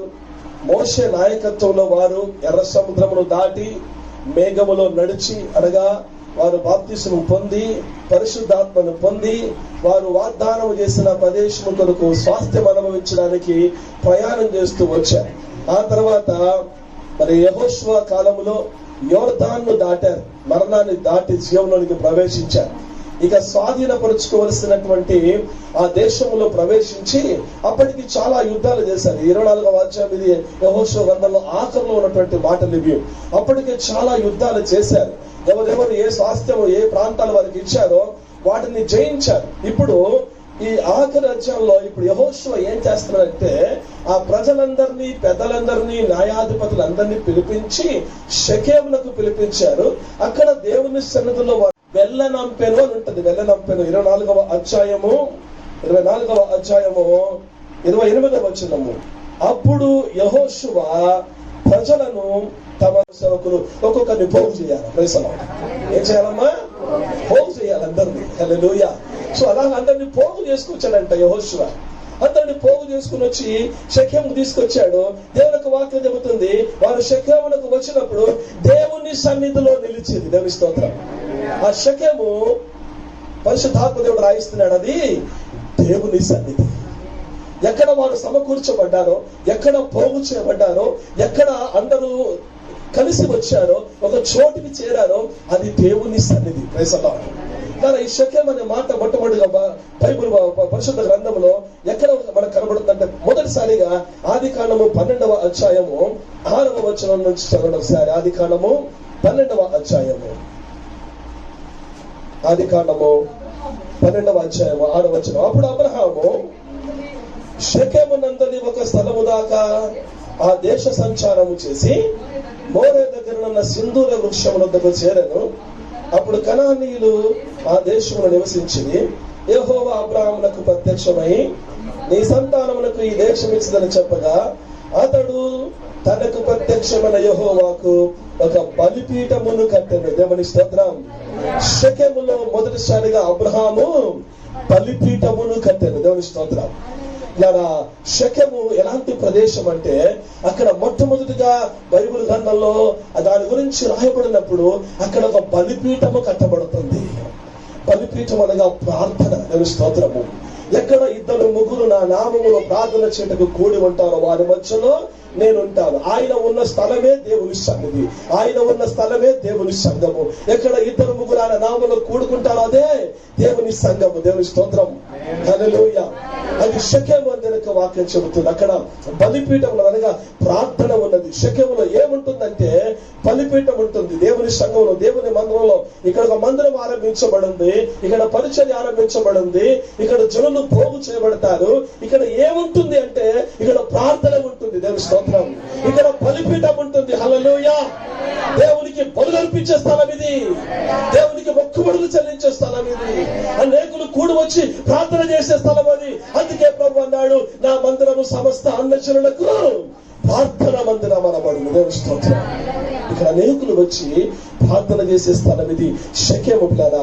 అంతేకాదు ఆ తర్వాత యాకోబు కూడా 33వ అధ్యాయము 19 నుంచి చూసినట్టయితే ఆదికాండము 33వ అధ్యాయము 19వ వచనము.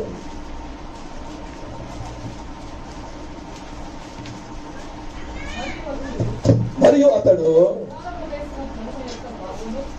తన గుడారం వేసిన పొలం యొక్క భాగమును షెకెము తండ్రి అయిన కుమారుని యొక్క మూడు వరమాలను కొని అక్కడ ఒక బలిపీఠమును అక్కడ ఒక బలిపీఠమును కట్టించి దానికి ఎల్ ఎల్ నెయ్యి ఇశ్రాయేలు అని పేరు పేరు పెట్టింది. దేవుని స్తోత్రం. అక్కడ షెకెము అంటే వాస్తవానికి అది ఊరే, కానీ అది ఒక వ్యక్తి పేరు.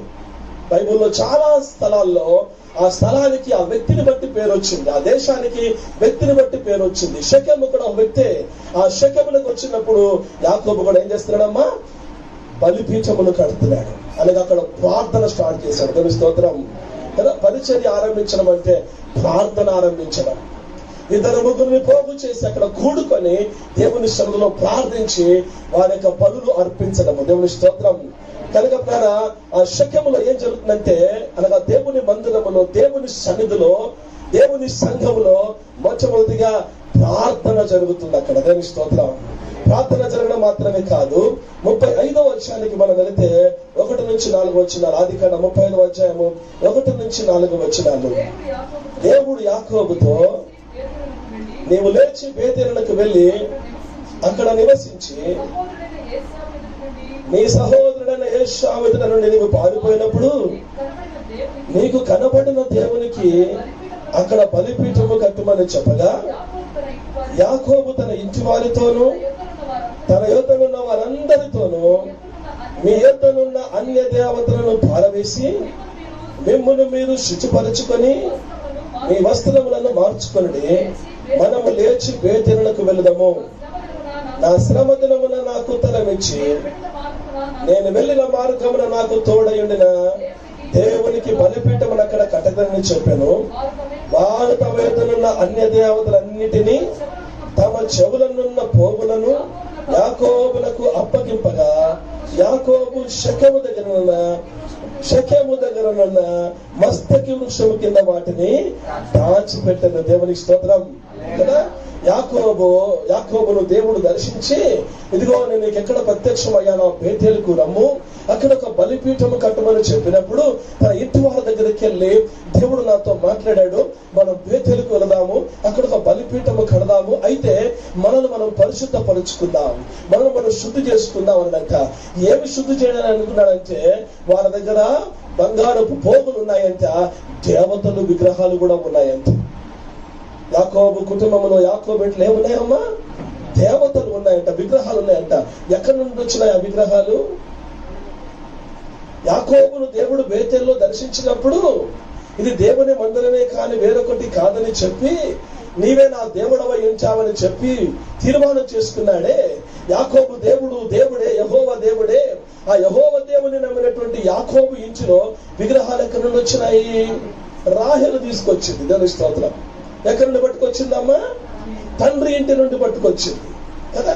అంటే చాలా మంది షెకెమునకు దేవుని మందిరానికి వస్తారు, కానీ ఆ పాత స్వభావము, ప్రాచీన స్వభావము, ప్రాచీన అలవాట్లు, ఆ విగ్రహాలు, ఆ దురాలోచనలు, ఆ దురలవాట్లు అన్ని కూడా వెంట పెట్టుకొని వస్తారు. ఇప్పుడు షెకెము దగ్గర ఏం చేయాలంటే, ఆ ఏదైతే మన జీవితంలో ప్రాచీన స్వభావము, ప్రాచీన పురుషుడు చాలా మంది బాప్తిసము తీసుకుంటారు. బాప్తిసం అంటే ఏంటి? క్రీస్తుతో కూడా సిలువ వేయబడి, క్రీస్తుతో కూడా చనిపోయి, క్రీస్తుతో కూడా పాతి పెట్టబడుట కదమ్మా. క్రీస్తుతో కూడా చనిపోయి, క్రీస్తుతో కూడా పాతి పెట్టబడుట. ఎవరిని పాతి పెడతారు? ఎవరిని పాతి పెడతారమ్మా? చచ్చిపోయిన వాడిని పాతి పెడతారు. పూర్తిగా తెచ్చిన వాడిని పాతి పెడతారా, సగం తెచ్చిన వాడిని పాతి పెడతారా? చెప్పండి. ఒకవేళ సగం తెచ్చిన వాడిని పాతి పెట్టారనుకోండి, ఏం చేస్తారు గవర్నమెంట్ వారు? జైలు వేసేస్తారు కదమ్మా. అంటే పూర్తిగా చేస్తేనే పాతి పెట్టారు. కానీ చాలా మంది ఏమంటారంటే, అయ్యగా నేను పూర్తిగా తెచ్చానయ్యా, లోకము కొరకు పాపము కొరకు నేను చచ్చానయ్యా, నాకు బాప్తిసం వేయండి అయ్యా అంటారు. బాప్తిసం తీసుకుంటారు, కానీ ఇంకెక్కడో ప్రాచీన స్వభావము, ప్రాచీన అలవాట్లు, ప్రాచీన పురుషుడు, ఆ కొర ప్రాణం ఇంకా గిడకలాడుతూనే ఉంటుంది. చాలా కాలం క్రింద మా తాతగారి ఇంట్లో ఒక ఫంక్షన్ అయినప్పుడు ఒక గుర్రపొట్టేలు కోసారంట. నేను చిన్నగా ఉన్నాను అప్పుడు. అయితే దాని మొత్తం దాని చర్మం కూడా పెరికారు, దాని తల నరికేశారు, దాని ముక్కలు చేస్తున్నారు. అయితే ముక్కలు చేస్తున్నప్పుడు ఒక ముక్క ఇలా కదులుతుందంట. చూసారా? అది చచ్చిపోయినా దాన్ని ముక్కలు చేసినా కూడా ఏదో ఒక ముక్కలో ఏముంది, అది కదులుతా ఉందంటే ఇలాగా కదులుతా ఉందంట. అంటే ఇంకా దాన్ని ఏముంది చెప్పండి? అప్పుడప్పుడు ఏంటి, పూర్తిగా చచ్చిన క్రైస్తవులు ఉండరు, ఏదో ఒకటి పాతగా విగ్రహం వస్తూ ఉంటది. కదా. అయితే యాకోబు ఏం చేశాడు, ఇక్కడ అన్య దేవతలన్నింటినీ తమ చెవులనున్న పోగులను యాకోబుకు అప్పగింపగా యాకోబు షెకెము దగ్గరున్న మస్తకి వృక్షము కింద వాటిని దాచిపెట్టాడు. అయ్యగారు మంచిదే కదా, ఇంతకుముందు రాహేలేమో దాచిపెట్టుకుంది, ఇప్పుడు యాకోబు గారు దాచిపెట్టుకున్నారని అంటారు చాలా మంది. రాహేలమ్మ గారేమో అప్పుడు దాచిపెట్టి ఏంటి వంట సామాగ్రి ఉన్న గదిలోకి వెళ్ళిపోయి ఆ బాక్స్ లో దాచిపెట్టి దాని మీద కూర్చొని నాన్నగారు వచ్చినప్పుడు నాన్నగారండి నేను వాక్యం తెలిసిన దాన్నే, నాకు ప్రార్థన తెలిసింది, నాకు తల్లిని సన్మానించడం నాకు తెలుసు, నీ వచ్చావు తప్పకుండా నేను నిలబడవలసిందే, కానీ కొంచెం నేను కడగా ఉన్నాను కనుక ఐఎమ్ సారీ డాడీ, ఏం పర్వాలేదు, ఇల్లంతా వెతుక్కో అన్నదంట. డాడీని మోసం చేసింది కానీ ఆ డాడీని మోసం చేయలేకపోయింది. దేవుని స్తోత్రం. ఆ డాడీని మోసం చేయలేదు కనుకనే దిగో బయటిది అంటున్నాడు ఇప్పుడు. దేవుని స్తోత్రం. ఒకప్పుడు పాస్టర్ గారిని మోసం చేసి ఉంటావు కానీ ఇప్పుడు దేవుని సన్నిధికి వచ్చావు, దేవుని మోసం చేయలేవు, అది బయటికి తీయాలి. Praise the lord. షెకెములో దాన్ని మస్తకి వృక్షం కింద దాచిపెట్టాను. దాచిపెట్టడం అనేటువంటి మాట హెబ్రీ భాషలో టామ్ మ్యాన్ అని ఉంటది, TAWMAN. టామ్ అని అంటే అర్థం ఏంటంటే to hide by covering over, అంటే దానిని వేరొక దానితో కప్పిపెట్టి కనబడకుండా చేయుట. దేవుని స్తోత్రం. అంటే దేవుని మందిరానికి వచ్చినప్పుడు ఆ ప్రాచీన స్వభావము, ప్రాచీన పురుషుణ్ణి దేనితోనో కప్పాలి. దేనితో కప్పాలి? అపవిత్రతను పవిత్రతతో కప్పాలి, అపరిశుద్ధతను పరిశుద్ధతతో కప్పాలి. అది పాపము కనబడకుండా. అండి ధర్మశాస్త్రం ఏం చేస్తుందంటే మన పాపములను కప్పివేస్తుంది, యేసు రక్తం మన పాపములను కడిగి వేస్తుంది. దేవుని స్తోత్రం. పాత నిబంధన కాలములో యాకోబు ధర్మశాస్త్ర కాలములో, అంటే ధర్మశాస్త్రం వచ్చింది కానీ రాలేదు కానీ ఒక సాదృశ్య రూపకంగా దాన్ని దాచిపెడుతున్నాడు, అంటే కవర్ చేస్తున్నాడు, అంటే అది కనబడకుండా దాన్ని మరుగు చేసి దానిపైన ఏదో కప్పుతున్నాడు. అంటే ప్రభువా ఇక మీదట ఈ విగ్రహము కనబడదు నాయన, నీవు కనబడతావు.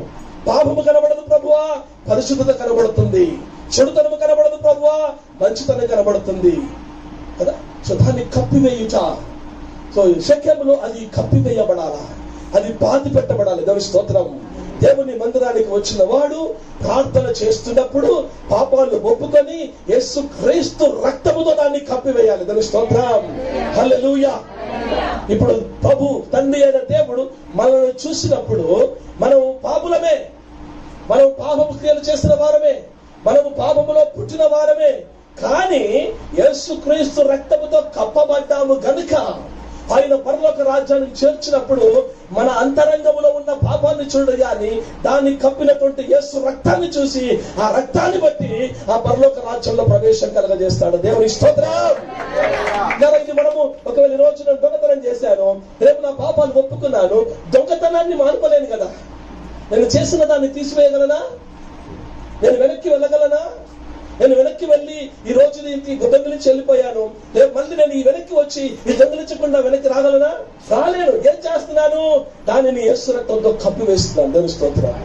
కాబట్టి చేసింది అలాగే ఉంది కానీ అది యేసు రక్తంతో కప్పబడడం ద్వారా దేవుడు మనం అంగీకరించి పరలోక రాజ్యానికి చేరుస్తున్నాడు. దేవుని స్తోత్రం. వాడి శక్యములో, దేవుని మందిరములో, దేవుని సన్నిధిలో ఏమి జరగాలి అంటే ఒక పాప క్షమాపణ పొందాలి, యేసు రక్తములో కప్పబడాలి, పాపమును ఒప్పుకొని పరిశుద్ధపరచబడాలి, అక్కడ కూర్చొని ప్రార్థన చేయాలి. దేవుని స్తోత్రం. అంతేకాదు ఎప్పుడైతే ఆ విగ్రహములన్నీ కూడా మస్తకి వృక్షము కింద కప్పబడ్డాయో తెలుగు వాక్యం చెబుతుంది 5వ వచనములో, 35వ అధ్యాయం 5వ వచనములో, వారు ప్రయాణమైపోయినప్పుడు దేవుని భయము వారి చుట్టూన్న పట్టల మీద ఉండని గనుక వారు యాకోబు కుమారులను తరమలేదు. దేవునికి స్తోత్రం. ఎప్పుడైతే నువ్వు పరిశుద్ధంగా ఉంటావో, ఎప్పుడైతే నువ్వు పరిశుద్ధత ధరించుకుంటావో, సాతానుడు గాని అపవాది గాని లోకము గాని నిన్ను చూసినప్పుడు భయపడిపోతారు. దేవుని స్తోత్రం. తనకు వాక్యం చెప్తుంది కొత్త నిబంధనలో వారు ఎప్పుడైతే అందరు ఏకమనసుతో ఏకహృదయంతో కూర్చొని ఒక చోట సంఘములో చేరి వారు కన్నీటితో ఉపవాసముతో ప్రార్థన చేస్తా ఉంటే కడమ వారిలో ఎవడు కూడా వారిని కలుసుకున్నటకు తెగించలేదని తనకు వాక్యం చెప్తుంది అపోస్తల కార్యములు. దేవుని స్తోత్రం. కనుక ఈరోజు దేవుని సంఘముగా దేవుని ప్రజలు ఇక్కడ సమకూర్చబడి పాపములు ఒప్పుకొని ప్రార్థన చేస్తున్నప్పుడు ఈ చుట్టూ వారికి ఏం కలగాల? వారు దేవుని బిడ్డలు, వారిని మనం ముట్టకూడదు, వారిని మనం ప్రశ్నించకూడదు. వారు పరిశుద్ధులని వారి వెన్నులో భయము పుట్టింది కాక. దేవుని స్తోత్రం. వారు నీతిమంతులు, వారు అబద్ధమాడరు, వారు దొంగతనము చేయరు, వారు జగడములు కొట్లాడలు పెట్టుకోరు, వారు పరిశుద్ధంగా ఉంటారు. వారిని ముట్టకండయ్యా అని చుట్టుపక్కల వారికి భయము కలగాలి. దేవుని స్తోత్రం. వారు వెళ్ళుచుండగా వారి చుట్టుపక్కల వారందరికీ కూడా దేవుని భయము కలిగను గనుక వారు యాకోబు కుమారులను ముట్టలేదు, తరమలేదండి. ఎందుకు యాకోబు కుమారులను తరమలేదు? ఎక్కడది? షెకెములో. ఎందుకో తెలుసా? ఎందుకోసం అంటే ఈ పక్కనున్న అధ్యాయంలో ఏం జరిగిందంటే, ఈ 34వ అధ్యాయంలో వారు ఆ షెకెముకి వెళ్ళినాడు. 33వ అధ్యాయంలో బలిపీఠం కట్టాడు, మనం చూసాం. ఈ 34వ అధ్యాయంలో ఏమైందంటే, యాకోబు కుమార్తె దీనా పట్టణాన్ని చూడడానికి పోయిందంట. అప్పుడు అక్కడ ఆ దేశపు రాజకుమారుల వాడు ఆమెను చూసి పాడు చేశాడు. ఆ పాడు చేసినప్పుడు లేవి షిమ్యోను వెళ్ళి, అది తర్వాత నేను చెప్తాను సందర్భంలో, అక్కడ ఉన్న పురుషులందరినీ కూడా సున్నతి చేసుకోమని చెప్పి వారు 3వ దినమున సున్నతి యొక్క బాధతో ఉండగా వారందరినీ కూడా కత్తివాత హతం చేశారంట. ఆ దేశంలో ఉన్న పురుషులందరినీ కూడా షిమ్యోను లేవి వెళ్ళి వారందరినీ హతము చేశారంట. హతము చేస్తే ఆ ఊరి వారికి, ఆ దేశస్తులకు ఎలా ఉంటుందో చెప్పండి. ఒరే, మొన్నేరా యాకోబు కుమారులు వచ్చారు, షిమ్యోను లేవని వచ్చాడు, మన దేశంలో ఉన్న పురుషులందరినీ చంపాడు, ఎక్కడ దొరుకుతున్నావు అని పట్టుకోనరా, చంపండిరా అని చెప్పాలి. దేవుని స్తోత్రం. కానీ ఏమి జరిగిందంటే, ఎప్పుడైతే వారు పాపములు ఒప్పుకొని పశ్చాత్తాప హృదయంతో ఏడుస్తూ కన్నీటితో ప్రార్థన చేసుకొని పరిశుద్ధపరుచుకున్నారో వారందరికీ భయం కలిగిందంట. యాకోబు కుమారులు ముట్టదురా, వారిని ముట్టితే వారి దేవుని కనుగుడ్డను ముట్టిన వారం అవుతాము. దేవుని స్తోత్రం. దేవుని భయము కలిగెను. హల్లెలూయా. 33వ కీర్తన రాబడి ఉంటది, వారిని మరణం నుండి వారిని తప్పించుటకై, కరువులో నుండి వారిని సజీవులుగా కాపాడుటకై యెహోవా అందు భయభక్తులు గల వారి మీద ఆయన దృష్టి నిలుచును అంటాడు. దేవుని స్తోత్రం. అర్థమవుతుందా? మనం భయభక్తులు కలిగి పరిశుద్ధంగా ఉంటే దేవుడు దృష్టి మన మీద ఉంటుందంట. మనల్ని దేవుడు మరణం నుంచి తప్పిస్తాడంట. అందుకే ఈరోజు అసలు యాకోబు కుమారు అలా వెళుతా ఉంటే ఆ షెకెము వారందరూ కూడా దొమ్మిగా వారి మీద పడి యాకోబు కుమారులందరూ కూడా నరికి పడేయాలి. కానీ మీరు పరిశుద్ధపరచబడ్డారు కనుక దేవుని వాక్యం చెబుతుంది, ఆ చుట్టూనున్న పట్టణం వాళ్ళందరికీ ఏం కలిగను? దేవుని భయము కలిగను. దేవుని స్తోత్రము. హల్లెలూయా. ఆ రీతిగా ఇక్కడ పరిశుద్ధుల సహవాసము సమకూర్చబడినప్పుడు ఈ చుట్టుపక్కల వారందరికీ దేవుని భయము కలుగును గాక. దేవుని స్తోత్రము. హల్లెలూయా. అంతేకాదు ఈ షెకెములు ఏముందంటే, ఈ షెకెము కొత్త నిబంధనలో యోహాను సువార్త 4వ అధ్యాయములో సుకారు అనే పట్టణం చూసారా? సుకారు. ఆ సుకారే ఈ షెకెము. ఆ షెకెము ఇంకొక పేరు ఏంటంటే సుకారు. ఆ సుకారులో ఏముందంటే 4వ అధ్యాయం 5వ వచనములో అక్కడ యాకోబు బావి ఒకటి ఉండేది. Praise the lord. ఏముందంటమ్మా? అది సుకారు అంటే అది షెకెము. ఆ షెకెములో యాకోబు యొక్క బావి ఉన్నదని రాబడింది. యాకోబు ఎప్పటి వాడు, యేసు ప్రభు ఎప్పటి వాడు? కొన్ని వందల సంవత్సరాల క్రితము. ఇన్ని వందల సంవత్సరాల తర్వాత కూడా అక్కడ యాకోబు బావిలో నీళ్లు ఉన్నాయంట. దేవుని స్తోత్రం. వందల సంవత్సరాల యేసు ప్రభు కాలములో కాదు, నేటి వరకు ఆ బావి ఉన్నది. Praise the lord. దేవుని కృపను బట్టి ఆ బావి నీళ్లు తాగి రావడానికి దేవుడు కృపించాడు. హల్లెలూయా. నేటి వరకు కూడా చేదుకొని తాగేటువంటి నీళ్లు, మంచి మధురమైన నీళ్ళు అందులో నుంచి వస్తా ఉన్నాయి. వేల సంవత్సరాలు దాటినా కూడా ఆ బావిలో నుంచి నీటి ఊటలు ఇంకా ఆగిపోలేదు, అది ఎండిపోలేదు. దేవుని స్తోత్రం. ప్రపంచంలో ఒకవేళ కొన్ని బావులు ఉండొచ్చు, 100 సంవత్సరాలు, 200 సంవత్సరాలు, 1000 సంవత్సరాలు అయితే అవి ఎండిపోవచ్చు. కానీ కొన్ని వేల సంవత్సరాల తర్వాత కూడా నేటి వరకు యాకోబు బావి అక్కడ ఉన్నది. దానిలో జలలు ఊటలు ఉబుకుతానే ఉన్నాయి. దాని స్తోత్రం. అంటే అర్థం ఏమిటంటే, షెకెములో జీవజలపు ఊట ఉన్నది. Praise the Lord. పరిశుద్ధాత్మ జీవజలపు ఊట ఉన్నది. దాదా ఆ బావిలో నుంచి నీళ్లు ఇంకా ఉబుకుతానే ఉన్నాయి. దాని సాదృశ్యంగా యేసు ప్రభు అన్నాడు, నీకు దాహమున కలుగుచిన వాడు ఎవడో నీవు తెలుసుకుని ఉంటే నీవు జీవజలమును అడుగుదు అని నీకు ఇచ్చు అన్నాడు. Praise the Lord. కనుక యాకోబు బావిలో ఉన్న నీళ్లను జీవజలముతో యేసు ప్రభు వారు పోల్చాడు. దేవుని స్తోత్రం. అంటే దేవుని పరిశుద్ధ ఆలయములో, దేవుని సంఘములో ఏముంటుందంటే జీవజలములు ఉబుకుతాయి. హల్లెలూయా. పరిశుద్ధాత్మ అభిషేకం అక్కడ ఉంటుంది. దేవుని ఆత్మ నింపుదల అక్కడ ఉంటుంది. దేవుని కృపా వరములు అక్కడి నుంచి ప్రవహిస్తాయి. Praise the lord. దేవుని ఆత్మ ప్రవాహము అని నీటి ఊట యెహోవా మందిరంలో నుంచి ఉబికి ఆ గడప కమ్ముల్లో నుంచి అంట శుద్ధిము లోయ వరకు వ్యాపిస్తుందంట. దేవుని స్తోత్రం కలుగును గాక. ఆ రీతిగా ఇక్కడ దేవుని కృపను బట్టి ఆరంభించబడిన ఈ పరిచయంలో, ఈ సంఘంలో, ఈ మందిరంలో ఆ నీటి ఊటలు అలాగూ ఉబుకును గాక. అది ఈ ప్రాంతం అంతటిని తలుపును గాక. ఆ జనులు ఊటలు ఉబుకుతూ దేశాలు వ్యాపించును గాక. హల్లెలూయా. మొదట నీ స్థితి కొద్దిగా ఉండినను తుదకు నీవు మహాభివృద్ధి పొందదము. Praise the lord. హల్లెలూయా. ఈ ప్రపంచంలో ఏ పరిచర్య ఆరంభించినా చిన్నగానే ఆరంభించబడింది.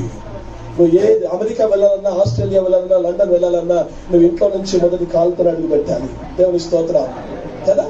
కాబట్టి ఇది మొట్టమొదటి అడుగు వేసే స్థలం ఇది. Praise the Lord. కనుక ఇక్కడ నుంచి అలాంటి బావి ఉబుకును గాక. హల్లెలూయా. దేవునికి స్తోత్రం. ఇలా నిజంగా బావి ద్వారా ఎంత అద్భుతమైనటువంటి సాక్ష్యం ఉంది. యాకోబు బావి. మా బాబాయ్ గారు ఉన్నారు హైటెక్ సిటీలో, మాధవపూర్ పోలీస్ స్టేషన్ ఆపోజిట్ లో మెయిన్ రోడ్ మీదనే షారోన్ టెంట్ హౌస్ అని ఉంటుంది. మీరు చూడండి. దాని పైన ఒక మంచి తన సొంత డబ్బులతో ఇలాగ సిస్టర్ గారు ప్రేరేపించబడ్డారో ఆయన ఒక పెద్ద మందిరం కట్టించాడు. అక్కడ మంచి వ్యాపారస్తులు, కోట్ల ఆస్తి ఉంది. దేవుని కొరకు ఒక మందిరం కట్టి ఆ మంచి అక్కడ కొన్ని కోట్ల విలువైన ఆస్తి, అది పెద్ద మందిరము దేవుని కొరకు ఇచ్చేసాడు. అక్కడ మందిరం నడుస్తూ ఉంది. మా బాబాయ్కి ఇక్కడ వేములవాడ ప్రాంతంలో అక్కడ ఒక 40 ఎకరాల స్థలం కొన్నారు. అది అంతా కూడా పొలము. అయితే ఎన్నో బోర్లు వేయించాడంట. ఎన్ని బోర్లు వేసినా కూడా ఎందులో నీళ్లు రావట్లా అన్ని ఎండిపోతా ఉన్నాయి, పొలం పడట్లేదు. ఏంటి ప్రభు అని ఒక రోజు ప్రార్థన చేసుకున్నాడంట. ప్రార్థన చేసుకున్నప్పుడు దేవుడు యాకోబు బావిని జ్ఞాపకం చేశాడంట. అరే, యాకోబు ఇస్సాకులు ఎక్కడికి వెళ్ళి ఏం చేశారమ్మా? బావులు తవ్వారు. దేవుని స్తోత్రం. కాబట్టి నేను అసలు బోర్ అయ్యకూడదు, బావులు తవ్వాలని చెప్పేసి దేవుని చేత ప్రేరేపించబడి అక్కడికి వెళ్ళి బావులు తవ్వడం మొదలుపెట్టాడు. ఆ చుట్టుపక్కల వారందరూ వచ్చారంట, సార్ మీకు ఎవరు చెప్పారు సార్ బావులు తవ్వమని? ఓ, మా తాతల కాలంలో బావులు తవ్వేవారు, ఇప్పుడు ఎవరు బావులు తవ్వుతున్నారండి? అందరూ బోర్లు వేస్తున్నారు, మీకు ఎవరు చెప్పారండి అన్నారంటే. ఆ చుట్టుపక్కల కొన్ని వేల ఎకరాలు ఉన్నాయి, అందరి బోర్లు ఎండిపోయినాయి. మా బాబాయ్ బావులు తవ్వాడు, సమృద్ధిగా నీళ్ళు వచ్చినాయి. హల్లెలూయా. అందుకే ఆ బావి పేరు బెయేర్షెబా అని పెట్టాడు. ఆ పరిచర్య పేరు కూడా, సంఘంకి పేరు కూడా బెయేర్షెబా అని. దేవుని స్తోత్రం. హల్లెలూయా. ఎందుకంటే ఇస్సాకు మనుషులు వెళ్ళి ఆ బావిని తవ్వి అక్కడ నీటి ఊట దొరికిందని ఆ చోటికి బెయేర్షెబా అని పేరు పెట్టింది. దేవుని స్తోత్రం. యాకోబు బావిలో నుంచి ఊటలు ఉబుకుతున్నాయి. దేవుడు ఎల్షద్దై చర్చిలో నుంచి కూడా అలాంటి నీటి ఊటను ఉడికింపచేయను గాక. దేవునికి స్తోత్రం. హల్లెలూయా. హల్లెలూయా. గట్టిగా దేవుని స్తోత్రం చేద్దాం. హల్లెలూయా. అంతేకాదు పిల్లారా, ఆ షెకెములో ఇంకేముందంటే యెహోషువ గ్రంథము 24వ అధ్యాయము. నాకు సమయం చెప్పలేదు అది గారు, అలా చెప్తే నేను గంటకు తక్కువ తీసుకో. ఆదివారం నా సంఘంలోనే అలా చెప్తాను నేను. 24వ అధ్యాయము 25వ వచనము. అట్లు యెహోషువ ఆ దినమున ప్రజలతో నిబంధన చేసి వారికి షెకెములో కట్టడను విధిని నియమించి దేవుని ధర్మశాస్త్ర గ్రంథములో ఆ వాక్యములను వ్రాయించి పెద్ద రాత్రి తెప్పించి యెహోవా పరిశుద్ధ స్థలములో ఉన్న సింధూర వృక్షము కింద దాన్ని నిలవబెట్టి జనులందరితో ఇట్లా నేను, యెషువ అంటే ఈసస్ అంటే యేసు, యెహోషువ యేసు ప్రభు స్థానంలో ఉన్నాడు. మోషే ధర్మశాస్త్ర గ్రంథాన్ని ఇచ్చాడు. ఆల్రెడీ మోషే ధర్మశాస్త్రాన్ని రాశాడు. విచిత్రం ఏమిటంటే మోషే రాసిన ధర్మశాస్త్రము ఉండగా, అది మందసములో పెట్టబడి చదవబడుచు ఉండగా, ఈ షెకెముకు వచ్చిన తర్వాత యెహోషువ జనులందరినీ షెకెములకు పిలిపించి అక్కడ యెహోషువ స్పెషల్ గా ఏం చేస్తుందంట? కట్టడలను విధిని నియమించి దేవుని ధర్మశాస్త్ర గ్రంథములో ఆ వాక్యములను వ్రాయించి యెహోషువ దానిలో రాయిస్తున్నాడు. అసలు దేవుడు మోషేను పిలిపించి ధర్మశాస్త్రం ఇచ్చాడు. ఆ ధర్మశాస్త్ర గ్రంథములో యెహోషువ దైవజనుడు తన కట్టడల నియమాలు రాసి ఆ ధర్మశాస్త్ర గ్రంథంలో రాసి ఉంచాడంట. దేవుని వాక్యం ప్రకటన గ్రంథంలో రాబడింది. ఈ ప్రవచన వాక్యములో ఏదైనా ఒక మాట కలిపినా ఒక పదము తీసివేసినా, ఒక సున్నా పొల్లు తీసేసినా వాడు శాపగ్రస్తుడు అవుతాడని రాయబడి ఉంది. మరి అలాంటిది యెహోషువ దేవుడు తన చేతితో ఇచ్చినటువంటి ధర్మశాస్త్ర గ్రంథంలో తన కట్టడల నియమం ఎలా ఇస్తున్నాడు, అందులో ఎలా రాయనిచ్చాడు కదా. అంటే అతడు యేసు ప్రభు స్థానంలో ఉన్నాడు. ఇలా మోషే ధర్మశాస్త్రంతో పాటు యెహోషువ కట్టడల నియమాలు కూడా అందులో అమర్చబడి నియమించబడి ఉన్నాయి. షెకెములో దేవుడు తన కట్టడలను, తన విధులను, తన న్యాయ విధులను, తన వాక్యమును వెదజల్లుతాడు, బోధిస్తాడు. దేవుని స్తోత్రం కలుగాక.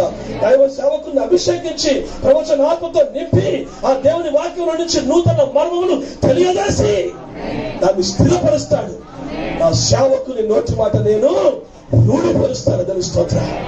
దైవజనుడు అంటే దేవుని ప్రతినిధిగా ఉండి దేవుని మాటలు పలికేవాడు. దేవుడు దాన్ని ముద్రిస్తాడు, ఆమేన్ చెబుతాడు. అది యెహోషువ కాలంలో జరిగింది. యెహోషువ అలాగే ఒకవేళ మనము మోషే రాసిన ధర్మశాస్త్రం ఒక్కటే పట్టుకొని వెళ్ళామనుకోండి, కొత్త నిబంధన తీసుకెళ్ళలేదు అనుకోండి, మనం ఏమంటారో తెలుసా మీకు? ఏమంటారు? అమ్మా యెహోవా సాక్షుడు అంటారు కదా. ధర్మశాస్త్రం పక్కన పెట్టి ఓన్లీ కొత్త నిబంధన తీసుకెళ్ళామనుకోండి, ఏమంటారండి? క్రీస్తు సంఘము అంటారు. దేవుని స్తోత్రం. హల్లెలూయా. కాబట్టి ఇప్పుడు మనకి ఏముండాలి? మోషే ఇచ్చిన ధర్మశాస్త్రం ఉండాలి, యేసు ప్రభు ఇచ్చినటువంటి కొత్త నిబంధన కూడా ఉండాలి. దేవుని స్తోత్రం. నేను అనుకుంటాను షెకెములో ఆ రెండు సమకూర్చబడ్డాయి. హల్లెలూయా. దేవునికి స్తోత్రం. పరిపూర్ణమైనటువంటి, పరిపక్వత కలిగినటువంటి సంపూర్ణ సువార్త సంఘం అది. దేవుని స్తోత్రం. హల్లెలూయా. ఈరోజు చాలా మందికి లోతైన మర్మాలు తెలియక దుర్బోధలు బోధిస్తా ఉంటే పొలమంటే వెళ్తా ఉంటారు. అండి గమనించి దేవుని బిడ్డ, దేవుని మందిరం, నిజమైన దేవుని మందిరంలో, నిజమైన షెకెములో దేవుడు సంపూర్ణ వాక్యాన్ని ఇస్తాడు, లోతైన మర్మాన్ని ఇస్తాడు. దైవజనుల చేత స్పష్టంగా నీతో మాట్లాడతాడు. దాని స్తోత్రం. దానిని దేవుడు ముద్రిస్తాడు. హల్లెలూయా. పరిశుద్ధాత్మ చేత దాన్ని ముద్రిస్తాడు. ఆమేన్. ఆ రీతిగా దేవుడు అక్కడ దేవుని మందిరములో ప్రార్థన ఉంటుంది, దేవుని మందిరములో పరిశుద్ధత ఉంటుంది, దేవుని మందిరములో జీవపు ఊటలు పరిశుద్ధాత్మ అభిషేకం ఉంటుంది, దేవుని మందిరములో దేవుని వాక్యం ఉంటుంది. దేవుని మందిరములో యెహోషువ వారిని అక్కడికి సమకూర్చాడు. ఈరోజు చాలా మంది గుంపును సమకూరుస్తున్నారు, షెకెమును సమకూర్చట్లేదు కదా. అటు పోయేవాడిని, ఇటు పోయేవాడిని, ఆ చర్చికి వెళ్ళేవాడిని, ఈ చర్చికి వెళ్ళేవాడిని, వాడి డబ్బులు ఇచ్చి, లేకపోతే మెడికల్ ట్రీట్మెంట్ ఇచ్చి, లేకపోతే ఇంకేదో చేసి, ఓకే అది మంచిదే, ఈ సామాజిక కార్యక్రమాలు చాలా చెయ్యాలి. కానీ ఈ ఆశ పెట్టేసేసి గుంపును సమకూరుస్తున్నారు. ఏం లాభము? వారు షెకెములో పరిశుద్ధత కలిగి ప్రార్థన చేసి అభిషేకించబడి వాక్యముతో నింపబడి వారు పరిశుద్ధాత్మ పూర్ణులై నమ్మకమైనటువంటి దేవుని సాధనాలుగా సిద్ధపరచబడాలి. దేవుని స్తోత్రం కలుగాక. హల్లెలూయా. అంతేకాకుండా ఎప్పుడైతే ఆ షెకెముకు వచ్చారో, ఇప్పటి వరకు ఆ యోర్దాను దాటి ఆ కనాను దేశంలో ఎవరెవరికి ఇచ్చిన స్వాస్థ్యాన్నంతటి కూడా యుద్ధములు జరిగించి జయించారు. కానీ దాన్ని అనుభవించడానికి ఇంకా వెళ్ళలేదు. అది వెళ్ళాలి అంటే, దాన్ని అనుభవించడానికి వెళ్ళాలి అంటే ఇశ్రాయేల్ పెద్దలను, న్యాయాధిపతులను, అధికారులను, ఇశ్రాయేల్ జనులందరినీ కూడా యెహోషువ ఎక్కడ సమకూర్చాడంటే షెకెములకు సమకూర్చాడు. షెకెముకు వచ్చిన తర్వాత ఇంతకుముందు మనం చదువుకున్నట్టుగా 27-28 వచనాలు, 24వ అధ్యాయం యెహోషువ గ్రంథము 27-28 వచనాలు. జనులందరితో ఇట్లా నేను ఆలోచించుడి. 28వ వచనము. అప్పుడు యెహోషువ ప్రజలను తమ స్వాస్థ్యములకు వెళ్ళనంపెను. దేవుని స్తోత్రం. అందరూ చెప్తామా? అప్పుడు యెహోషువ జనులను తమ స్వాస్థ్యములకు వెళ్ళనంపెను. ఎక్కడుందమ్మా మన స్వాస్థ్యము? అమ్మ మన స్వాస్థ్యం ఎక్కడుంది? ఎక్కడుందమ్మా మన స్వాస్థ్యము? పరలోకమందు భద్రపరచబడినదంటాడు పేతురు భక్తుడు. దేవుని స్తోత్రం. పరలోకమందు మన స్వాస్థ్యము. అమ్మా వింటున్నారా? మన స్వాస్థ్యం ఎక్కడుంది? పరలోకములో ఉంది. ఈ పరలోకములో స్వాస్థ్యం అనుభవించడానికి వారిని వెళ్ళనంపినప్పుడు ఎక్కడి నుంచి వెళ్ళాలని సమకూర్చాడు యెహోషువ? షెకెము. దేవుని స్తోత్రం. దేవుని సంఘములో ఉండకుండా, సహవాసములో ఉండకుండా, దేవుని చేత వాక్యం బోధించబడకుండా, పరిశుద్ధాత్మతో నింపబడకుండా, పరిశుద్ధులు కలిగి ప్రార్థన చేయకుండా, నువ్వు సహవాసం కలిగి ఉండకుండా నువ్వు పరలోక రాజ్య స్వాస్థ్యానికి వెళతావా? వెళ్ళలేవు. ఆయన తన సంఘము కొరకు వస్తున్నాడు. దాని స్తోత్రం.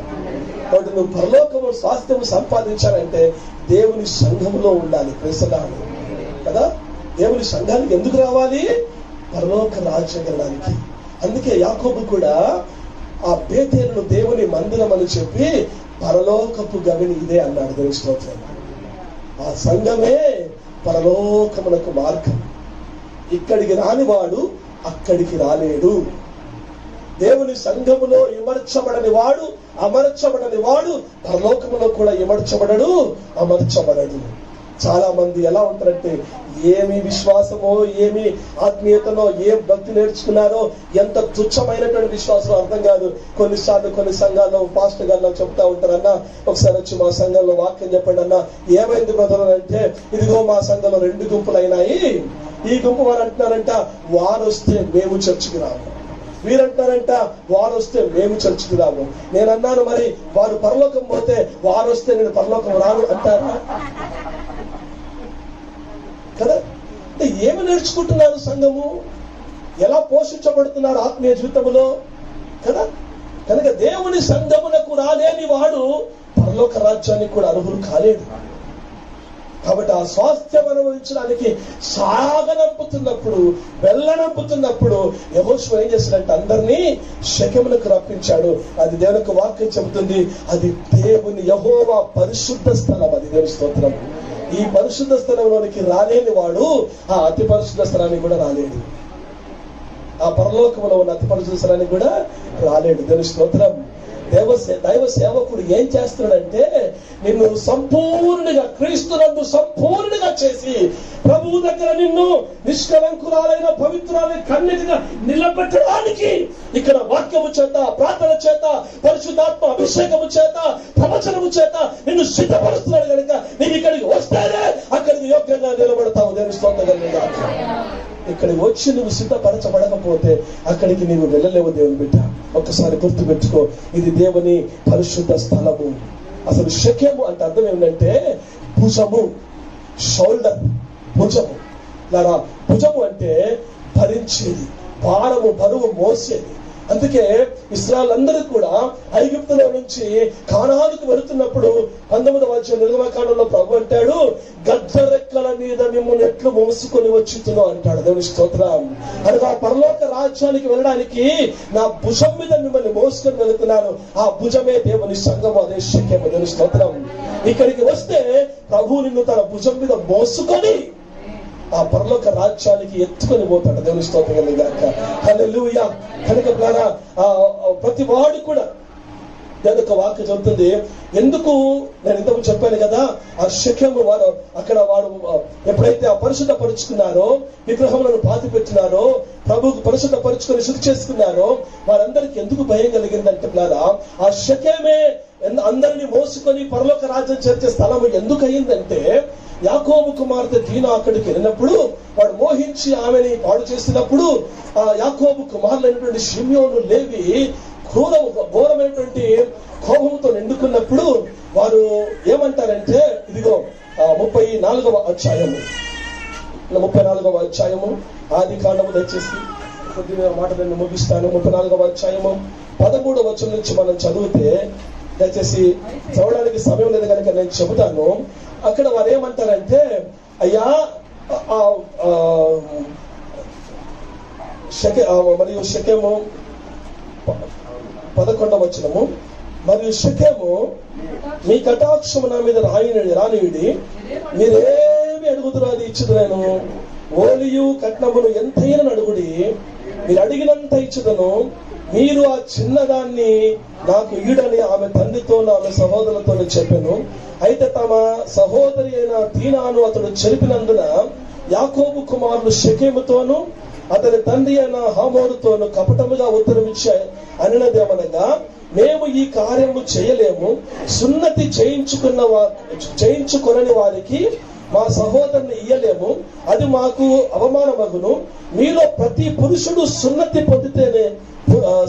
పొంది మా వలె నుండిన ఎడల సరి ఆ పక్షమందు మీ మాట ఒప్పుకొని మా పిల్లలను మీకిచ్చి మీ పిల్లలను మేము పుచ్చుకొని మీ మధ్య నివసించదము, అప్పుడు మనము ఏకక్షణం అగుదము. కదా, ఏకజనం అగుదు అంటున్నారు. ఇదిగో మీరు సున్నతి పొందలేదు గనక, మీరు అన్యులు గనక మా సహోదరుని మీకు ఇవ్వలేము, అది అవమానంగా ఉంటుంది, అది అసహ్యంగా ఉంటుంది, అది మాకు సరిపోయేది కాదు, మేము దేవుని బిడలం, మేము సున్నతి పొందిన వారం కనుక మీరు కూడా మాకులాగా సున్నతి పొందితే మీరు మా వలె మేము మీ వలె అవుతాము, మా పిల్లల్ని మీకు ఇస్తాము, మీ పిల్లల్ని మేము చేసుకుంటాము, మనము ఏకక్షరం అవుతాము. పిల్లరా, ఆత్మీయ సంగతిని జ్ఞాపకం ఉంచుకోండి. వారు అంటున్నారు, నేను ఒకవేళ సున్నతి పొందితే మీరు మేము ఏకజనం అవుతాం. మీరు అన్యులే కావచ్చు, మీరు అపవిత్రులే కావచ్చు, మీరు విగ్రహారాధకులే కావచ్చు, ఒకవేళ మా దేవుడు నిర్ణయించిన సున్నతి మీరు పొందితే మీరు కూడా ఏకజనం అవుతాము. దేవుని స్తోత్రం. అప్పుడు ఆ మాట హామోరు, అతని కుమారుడైన షెకెము, ఆ ఊరి వారందరూ, పట్టణంలో ఉన్న వారందరూ కూడా అంగీకరించి మేము సున్నతి పొందుతామని అన్నారంట. అనగా వారు చేసిన పాపములకు ప్రాయశ్చిత్తం ఏమిటంటే వారు సున్నతి పొందాలి. సున్నతి అంటే మర్మాంగమును, చర్మము కత్తిరించబడాలి. అనగా మన జీవితంలో అది సున్నతి. ఈ రోజు పశ్చాత్తాపము, పాపక్షమాపణ మారు మనసుకు సాదృశ్యంగా ఉంది. దేవుని స్తోత్రం. కనుక మనం ఒకప్పుడు మునుపు దూరస్తులము, నేరస్తులము, దేవుడు లేని ప్రజలము, వాగ్దాన నిబంధన లేని ప్రజలము, కానీ క్రీస్తుకు మనము సున్నతి చేయబడం ద్వారా, పాపాలు ఒప్పుకోవడం ద్వారా మీరు మారు మనసు పొందితే, మీరు పశ్చాత్తాప పడితే, మీరు పరిశుద్ధపరచబడితే, మా దేవుడిచ్చిన వాగ్దానం చొప్పున, ఆజ్ఞ చొప్పున మీరు సున్నతి పొందితే మీరు మా వలె మేము మీ వలె మనందరము ఏకజనమవుదుము. దేవుని స్తోత్రం. ఆ మాటను అంగీకరించి వారందరూ కూడా సున్నతి పొందారంట. వారందరూ సున్నతి పొందిన తర్వాత మూడో దివన ఆ దేశంలో ఉన్న ప్రతి వాత చేత వాతలు పెట్టి చెప్పండి. దేవుడు ప్రతి పదాన్ని ఎంత స్పష్టంగా రాయిస్తాడు. వారిని కత్తివాత హతము చేసి సామరస్యంగా చేరుట, సామరస్యంగా చేరుకొనుట. ఏంటి ఇప్పుడు లేవి ఏం చేయాలి? సామరస్యంగా వెళ్ళి వారిని చేరుకోవాలి, సామరస్యంగా వారితో సమాధాన పడాలి, సామరస్యంగా వారితో వ్యవహరించాలి. సో ఇప్పుడు ఏం చేశారు? సామరస్యంగా వ్యవహరించారా? కత్తి వాత చేత చంపేశారు. కత్తితో వాతలు పెట్టి చంపారు. ఎవరిని చంపారు? ఎవరైతే సున్నతి పొందారో వారిని. అనగా ఎవరు పరిశుద్ధపరచబడాలో, ఎవరు దేవుని వాక్య ప్రకారంగా పరిశుద్ధపరచబడి సున్నతి చేయబడాలో వారందరినీ కూడా కత్తివాత చేత చంపారు. ఒకవేళ ఆత్మీయ పరిభాషలో నేను అనుకుంటున్నాను, వారిప్పుడు దేవునితో, దేవుని ప్రజలతో ఏకమవుతున్నారు గనక, వారు పరిశుద్ధపరచబడ్డారు గనక, వారి జీవితంలో సంపూర్ణతలోనికి రావడానికి, శరీరంలో చచ్చిపోయి ఆత్మలో బ్రతకడానికి దేవుని వాక్యం అనే కత్తి చేత వారికి వాతలు పెట్టి చంపుకుంటారు. మీరు సున్నతి పొందితే మీరు ఏకజనం అవుతాము. దేవుని స్తోత్రము. అనగా ఇప్పుడు లేవి యాజకులు, లేవీలు ఎవరమ్మా? యాజకులు. అనగా దేవుని సేవకులు. దేవుని సేవకులు ఏం చేయాలి? సామరస్యంగా వ్యవహరించాలి. లేవి అంటే సామరస్యంగా సమకూర్చేవాడు, సామరస్యంగా చేరుకునేవాడు, సమాధానంగా వెళ్ళేవాడు. అంటే మనము లోక సంబంధమైన మన పరిభాషలో సామరస్యంగా చేరుకోవడం అంటే ఒక వ్యక్తిని క్రీస్తునందు సంపూర్ణించడానికి మనం బుజ్జగించి, సిస్టర్ పర్వాలేదులే అమ్మా, బ్రదర్ పర్వాలేదులే, దేవుడు క్షమిస్తాడులే, దేవుడు దీవిస్తాడులే అని పూత పూసే మాటలు పెట్టేసేసి, బుజ్జగించేసేసి, పర్లేదులే అయ్యా ఆదివారం వస్తే చాలు, అప్పుడప్పుడు రాకపోయినా పర్వాలేదు, మీరు ఏం చేసినా దేవుడు క్షమిస్తాడులే కదా, ఇలాగ సామరస్యంగా చేయాలంటారు. ఏంటి మా పాస్టర్ గారు ఎప్పుడు కూడా గద్దిస్తాడు, ఎప్పుడు కూడా చివాట్లు పెడతానే ఉంటాడు, ఎప్పుడు కూడా దేవుని వాక్యం అనే కత్తి చేత వాతలు పెడతానే ఉంటాడు, ఈయన పాస్టర్ గారు అని అక్కడికి వెళ్ళామనుకోండి, ఓ బ్రదర్ యేసు ప్రభువు నిన్ను దీవించును గాక, యేసు ప్రభువు నిన్ను స్వస్థపరచును గాక, నీకు ఉద్యోగం వచ్చును గాక, నీకు ఇల్లు కట్టుకుందువు గాక, నీకు బంగ్లాలు కార్లు వచ్చును గాక, హల్లెలూయా అని చెప్పి పొలమంటూ వేల కొద్ది అక్కడికి వెళ్తుంటారు. అబ్బా ఎంత సామరస్యంగా బోధించాడండి. నేను అంటాను, ఒకవేళ నిజమైన లేవీడైతే అతని సామరస్యము దైవికంగా ఏమిటి అంటే, నీ బుద్ధులు మారడానికి కత్తి చేత నీకు వాతలు పెట్టాల్సింది. దాని స్తోత్రం. ఏ దైవజనుడు నీకు కత్తి చేత వాతలు పెట్టట్లేదో అతడు అసలు లేవీడే కాదు, అతడు సేవకుడే కాదు, అతడు నీ డబ్బు ఆశించిన వాడు, సంఖ్యను ఆశించినటువంటి వాడు. అతనికి నాణ్యత అక్కర్లా, అతనికి సంఖ్య కావాలి. వేల మంది ఉంటారు, పీత పిల్లలాగా 10,000 కదమ్మా కదమ్మా. పీత పిల్లలు 10,000 ఉంటాయంటే ఏనుగు పిల్ల ఒక్కడైనా చాలు, దేవుని స్తోత్రం. ఏనుగు చచ్చినా బ్రతికినా 10,000, దేవుని స్తోత్రం కదమ్మా. ఏనుగు బతికినా 10,000, చచ్చినందుకు 10,000. అది చచ్చిపోతే దాని కాదండి, దాని దంతాలు చాలా విలువైనవి, దేవుని స్తోత్రం కదా. పీత పిల్లలు 10,000 మంది ఉండే కంటే ఏనుగు పిల్ల ఒక్కటే చాలు, దేవుని స్తోత్రం. ఎందుకు పీత పిల్లలొద్దు? పీతలు చూశారు కదా, అది ఎప్పుడైనా చక్కగా నడుచుందామా? దాని బ్రతుకులు ఎప్పుడైనా స్ట్రేట్గా నడిచిందా? అది ఎప్పుడు ఇటు పోతుంటది, ఇటు పోతా ఉంటుంది. ఎంత వాక్యం చెప్పు, ఎంత ప్రార్థన చెయ్యి, ఎంత అభిషేకించు, ఏమైనా చెప్పు, అది ఇటు పోతా ఉంటది, ఇటు పోతా ఉంటది. దానికి చక్కగా నేరుగా నడవడం రాదు దానికి, దేవుని స్తోత్రం. అలాంటి వారు ఎంతమంది ఉంటుంది దేవుని సంఘాల్లో? ఏనుగు పిల్ల ఒక్కటి చాలు, ప్రేసమాట. ఆ ఏనుగు పిల్ల తయారు కావాలంటే ఏం కావాలమ్మా? కత్తివాత హతం ఇచ్చిన, దేవుని స్తోత్రము కదా. నేను అంటాను, ఎందుకు ఇద్దరు వెళ్ళారు, షిమ్యోను లేవి? లేవి ఏమో సామరస్యంగా వ్యవహరించాలి, కానీ ఏం చేస్తున్నాడు? కత్తి చేత అర్థం చేస్తున్నాడు. షిమ్యోను ఎందుకు వెళ్ళి ఉంటాడు? కత్తి అంటే దేవుని వాక్యము, వాక్యం చేత హెచ్చరిస్తా ఉన్నాడు, వాక్యం చేత గద్దిస్తా ఉన్నాడు. షిమ్యోను అంటే అర్థం ఏంటి? వినుట. ఏంట అర్థం ఏంటమ్మా? వినుట, వినుట. ఓకేనా? ఇక్కడ లేవి గద్దిస్తూ, హై కులార్, నీ తాగుడు మానుకో, దొంగతనం మానుకో, వ్యభిచారం మానుకో, అబద్ధాలు చెప్పకమా అని హెచ్చరిస్తా ఉంటే షిమ్యోను అంటున్నాడు, విను విను విను విను విను విను, వింటే బాగుపడతావు, విను విను, రే వినురా బాబు విను, దేవుని స్తోత్రం. షిమ్యోను అంటే ఏంటి? వినుట. హల్లెలూయా. ఇద్దరు వెళ్తున్నారు, ప్రైజ్ ది లార్డ్. ఆ రీతిగా నేను అనుకుంటాను, ఆ శక్యములో ఉన్న వారందరికీ దేవుడు రక్షణ కలగజేశారు, దేవుని స్తోత్రం. వారు చచ్చిపోయారేమో కానీ సున్నతి పొంది చచ్చిపోయారు, దేవుని స్తోత్రం. దేవుని వాక్య ప్రకారంగా సున్నతి పొంది చచ్చిపోయారు. కత్తి. ఈరోజు దేవుని సంఘానికి వచ్చిన మనకు కూడా ఏముండాలా? ఏముండాలమ్మా? వాతలు ఉండాలి, ప్రైజ్ ది లార్డ్. బయటికి వెళ్ళిన తర్వాత చెప్పుకోవాలి, అయ్యగారు భలే వాతలు పెట్టాడు. ఎక్కడెక్కడ పెట్టాడు?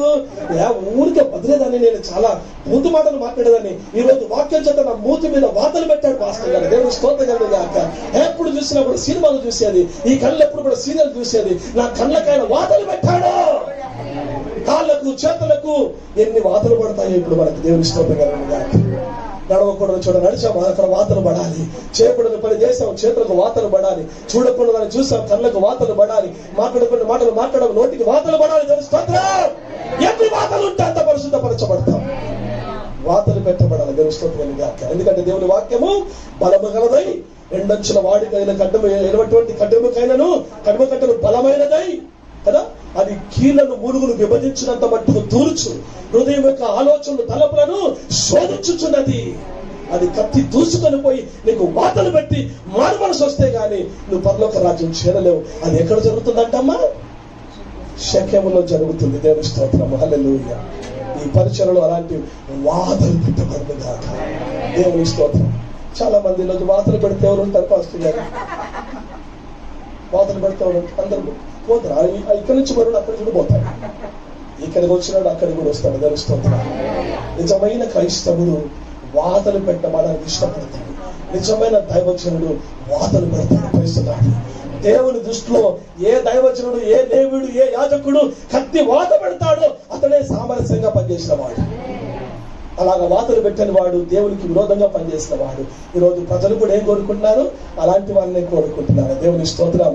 కానీ ఈరోజు దేవులారా, ఆ శక్యములో ఆ జీవజల బూటల చేత ఇలాగూ ఆజ్ఞలు కట్టలనిచ్చి వారందరినీ కూడా సమకూర్చి ఆ పట్టణాన్ని మార్చేశాడు, దేవుని స్తోత్రం. దేవుని యొక్క వాక్యం చెబుతుంది, శక్యములో ఉన్న పురుషులందరూ కూడా సున్నతి పొందిరి. హల్లెలూయా. దేవుని బిడ్డల సున్నతి పొందకపోతే, మోషే అంత గొప్ప దైవజనుడు, దేవుని చేత పిలువబడ్డవాడు, దేవుని అభిషేకం పొందుకున్నాడు, దేవుని పిలుపును పొందుకున్నాడు, సేవకులకు వెళ్తా ఉంటే సున్నతి పొందలేదు కాబట్టి దేవుడు పిలుచుకున్నా, అభిషేకించినా, దర్శనం ఇచ్చినా, పిలిపించినా, నేను నిన్ను పంపుతున్నానని చెప్పినా చెప్పడానికి వచ్చాడట. సింపుల్గా చూసింది, ఏంటి చెప్పడానికి వచ్చాడని చూస్తే సున్నతి లేదు. సున్నతి లేకపోతే పిలుపున్నా వేస్తే, దర్శనం ఉన్నా వేస్తే, ఆత్మీయత ఉన్నా వేస్తే, ప్రార్థన ఉన్నా వేస్తే. ఆ నరకబడము, దంచబడము, నూర్చబడము, వాతలు పెట్టబడము అది అయినప్పుడే మోషే బలంగా వాడబడ్డాడు, దేవుని స్తోత్రం. కనుక ఆ పట్టణములో సున్నతి పొందని వాడు ఒక్కడు లేడంటే ఆ పట్టణం అంతా రక్షించబడిందని అర్థం. దేవుని స్తోత్రం. హల్లెలూయా. యెహోషువ యేసు ప్రభువు సాదృశ్యంగా ఉన్నాడు. షెకెము, సుకార్ అనే పట్టణము షెకెముగా పిలువబడుతుంది. ఆ సుకార్ అనే పట్టణంలో కూడా యేసు ప్రభు వారు వెళ్ళి ఆ యాకోబు దగ్గరికి వెళ్ళి ఆ సమరయ స్త్రీకి సువార్త పడించి ఆ జీవజలాన్ని ఇచ్చినప్పుడు ఆమె కూడా అలాగే చేసింది. ఊరి వారందరి దగ్గరికి వెళ్ళి సువార్త పడించి ఆ ఊరినే మార్చేసిందంట. దాని స్తోత్రం కలిగిన గాక. యాకోబు కుమారులు వచ్చి మీరు సున్నతి పొందితే తప్ప మేము ఒకటి కాలేము, ఏకజనము కాలేమంటే అక్కడ పట్టణస్తులు, అధిపతులు, అధికారులు అందరూ కూడా సమ్మతించి ప్రతి పురుషుడు సున్నతి పొందాడు ఆ రోజు. దేవుని స్తోత్రం. కనుక యాకోబు కాలములో యాకోబు కుమారుడు షిమ్యోను లేవిని బట్టి ఆ షెకెము పట్టణము మార్చబడింది. యెహోషువ కాలములో జనులందరూ కూడా అక్కడికి వచ్చి అక్కడ ఈ వాదనలు పెట్టినప్పుడు, ఈ హెచ్చరికలు ఇచ్చినప్పుడు యెహోషువ అంటున్నాడు, ఇదిగో ఈ షెకెములోనికి వచ్చాము, దేవుని సన్నిధికి వచ్చాము, ప్రార్థన చేశాము, కత్తి వాదనలు పెట్టబడుతున్నాయి, అభిషేకం కుమరించబడుతుంది, దేవుని ఆత్మ ప్రవహిస్తా ఉంది, పాప క్షమాపణ ఇక్కడ జరగాలి. కాబట్టి ఇదిగో మీరు ఏ దేవుణ్ణి సేవిస్తారో సేవించండి, నేనైతే నేను నా ఇంటి వారును యెహోవాను సేవించమని చెప్పగానే అక్కడ ప్రజలందరూ కూడా వచ్చి ఇదిగో మేము కూడా యెహోవాను సేవిస్తాము. దేవుని స్తోత్రం. మేము కూడా యెహోవాను సేవిస్తాము. ప్రజలందరూ ఏ మాట చెప్పారంటే ఒక్కడు తప్పకుండా దాని యొక్క వాక్యములో యెహోషువ గ్రంథము 24వ అధ్యాయంలో చూసినట్టయితే ప్రతి ఒక్కరు కూడా యెహోషువ అన్నాడు, మీరు ఎవరిని సేవిస్తారో నాకు తెలియదు, నేను నా ఇంటి వారును యెహోవాను సేవిస్తామని చెప్తే అప్పుడు ప్రజలందరికీ కూడా దాని యొక్క వాక్యం చెబుతుంది. 15వ వచనం నుంచి కింద నుంచి యెహోవాను సేవించిన మీ దృష్టికి కీడని తోచిన మీరు ఎవరిని సేవించదరు? నది అతనిని మీ పితరులను సేవించిన దేవతలను సేవించదరు. అమోరీల దేశంలో మీరు నివసించుచున్నారే వారి దేవతలను సేవించదరు. నేడు మీరు కోరుకొనుడి, మీరు ఎవరిని సేవింప కోరుకున్నాను, నేను నా ఇంటి వారిని యెహోవాను సేవించడమనెను. అందుకు ప్రజలు యెహోవాను విసర్జించి ఇతర దేవతలను సేవించడలా మేము శాపగ్రస్తులమగుదుము గాక. ఐగుప్తు దేశమును దాసుల గృహం నుండి మనల్ని మన తండ్రులను రప్పించి మన కళ్ళెదుట గొప్ప సూచక్రియలు చేసి మనము నడిచిన మార్గములన్నిటిలోను మనము వెళ్ళిన ప్రజలందరి మధ్యను మనల్ని కాపాడిన యెహోవాయే మన దేవుడు. దేవుని స్తోత్రం. అబ్బా, ఎంత మారు మనసు వచ్చిందా వీళ్ళకి. మోషే కాలంలో లేని మారు మనస్సు యెహోషువ కాలంలో వచ్చిందంట. మోషే కాలములో ఒక 40 రోజులు ఆయన పర్వతం మీదకి వెళ్ళిపోతే ఒక దూడం చేసుకొని ఇదే మా దేవుడు, ఐగుప్తులో నుంచి మమ్మల్ని రప్పించిన దేవుడు ఇదే అన్నారంట. ఇప్పుడేమంటున్నారు? ఐగుప్తులో నుండి మమ్మల్ని రప్పించిన యెహోవాయే మా దేవుడు. దేవునికి స్తోత్రం కలుగును గాక. ఎందుకు ఏం జరిగింది? షెకెములో వాతలు పడ్డాయి. దేవునికి స్తోత్రం. హల్లెలూయా. అక్కడ వాతలు లేవు కదా, అందుకే ఏమన్నారు? ఎంత దౌర్జన్యంగా, ఎంత ఏమంటారు విడిగా, ఎంత నిర్మోహమాటంగా ఆ దూరం చేసుకొని ఐగుప్తులో నుంచి మమ్మల్ని విడిపించిన దేవుడు ఇదే అన్నారంట. ఆ దూరం చూసి ఇప్పుడు అంటున్నారు, బాబు నాకు అర్థమైపోయింది, మేము ఇక స్వాస్థ్యానికి వెళ్ళాలి, షెకెముకు వచ్చాం కదా, మా పని అయిపోయింది, ఇగో నీవు యెహోవాను సేవిస్తావు అన్నావు కదా, మేము కూడా అలాగే సేవిస్తాము. యెహోవాను విసర్జించిన వాడు శాపగ్రస్తుడవును గాక. యెహోవాయే దేవుడని ప్రజలందరూ ఒప్పుకున్నారు. దేవుని స్తోత్రం. అంటే షెకెములో దేవుని ప్రజలందరూ రక్షించబడ్డారు. హల్లెలూయా. సుకారణ పట్టణంలో కూడా ఆ స్త్రీని బట్టి ఆ ఊరు వాళ్ళందరూ కూడా రక్షించబడ్డారు. దేవుని స్తోత్రం. ఇప్పుడు ఈ జవహర్ నగర్, బాలాజీ నగర్ లో ఈ శక్యం ఆరంభించబడింది. దేవుని స్తోత్రం గాక. ఈ శక్యం ఆరంభించబడింది. ఈ యెహోషువ బయలుదేరాడు. దేవుని స్తోత్రం గాక. ఇప్పుడు వాతలు పెట్టబడతా ఉంటే ఈ ప్రాంతం అంతా కూడా ఏం చెప్పాలి? యెహోవాయే మా దేవుడు అని చెప్పాలి. హల్లెలూయా. యెహోవాయే మా దేవుడు అని చెప్పాలి. హల్లెలూయా. నీతి కుండ వదిలిపెట్టి వెళ్ళిపోయి మీరందరూ సువార్త ప్రకటించి ఈ ప్రాంతం అంతా రక్షించుదురు గాక. ప్రతి ఒక్కరికి సున్నతి కలుగజేయుదురు గాక. ప్రతి ఒక్కరికి కత్తి వాతలు పెట్టుదురు గాక. ప్రతి ఒక్కరు కూడా మీద రక్షించబడుదురు గాక. భారతీయ పరిచర్య శాఖలుగా విస్తరించును గాక. దేవుని వాక్యము దీవించి ఆశీర్వదించును గాక. కళ్ళు మూసుకుని ప్రార్థన చేసుకుందాము. దేవుని స్తోత్రం. హల్లెలూయా. అందరూ కూడా కళ్ళు మూసుకుని దేవుని ప్రార్థన చేద్దాము. కళ్ళు మూసుకుందాం అందరం కూడా. ప్రయిస్తున్నాడు. హల్లెలూయా, హల్లెలూయా, హల్లెలూయా. అందరూ కూడా నోరు తెరిచి ప్రార్థన చేసుకో. ప్రభువా, ఇంకెక్కడైనా నాకు వాతలు అవసరం ఉందేమో, నా నోటి మాటలు, నా ప్రభువా నా నడవడి, నా ప్రవర్తన, నా చూపులు, నా చేష్టలు ప్రభువా, ఇంకెక్కడైనా ఇదిగో శక్యమునకు వచ్చాను, నీ సన్నిధికి వచ్చాను, యెహోవా పరిశుద్ధ స్థలమునకు వచ్చాను, నీ భుజము మీదకి వచ్చాను నాయనా. నన్ను మోసుకొని పరలోక రాజ్య స్వాస్థ్యము కొరకు నన్ను పంపు నాయనా. నన్ను సిద్ధపరచు ప్రభువా, ఈ శక్యములో సిద్ధపరచు నాయనా. నా పాపములు ఒప్పుకుంటాను నాయనా, ప్రార్థన చేస్తాను ప్రభువా, అభిషేకించబడతాను నాయనా, సువార్త ప్రకటిస్తాను ప్రభువా. నీ భయము ఈ లోకములో ఉన్న వారందరికీ నా ద్వారా పుట్టును గాక. నేను సువార్త ప్రకటించుదును గాక. నా చుట్టుపక్కల ప్రాంత వాసులను నేను రక్షించుకుంటును గాక. అలాగే నన్ను సిద్ధపరచు ప్రభువా అని ప్రతి ఒక్కరము ప్రార్థన చేసుకుందాము. హల్లెలూయా, హల్లెలూయా. స్తోత్రము నాయనా, హల్లెలూయా. స్తోత్రం, స్తోత్రం ప్రభా. పరిశుద్ధ ఆత్మదేవానికి స్తోత్రం నాయన. మహిమగల రాజా, కృపగల తండ్రి నీకు స్తోత్రము తండ్రి. నాయన ప్రభా, చక్కని వాక్యంతో మమ్మల్ని ఉదక స్థానం చేయించిన దేవానికి వందనాలు. అయ్యా ప్రభా, షేకేమును ప్రభా మరొకసారి మా జ్ఞాపకం చేస్తున్నారు ప్రభా. అయ్యా అవును తండ్రి, భుజము మీద భారము ఏ విధంగా ఉంటుందో ప్రభా, అట్టి భారమును మేము మోసుకొని తండ్రి. అయా తండ్రి ప్రభా, అయా ప్రభా తీపి ప్రభా షుగర్ కోటింగ్ అనే ప్రభా మెసేజ్లు మాకు వద్దు ప్రభా. నాయన వాత పెట్టే మెసేజ్లు ప్రభా.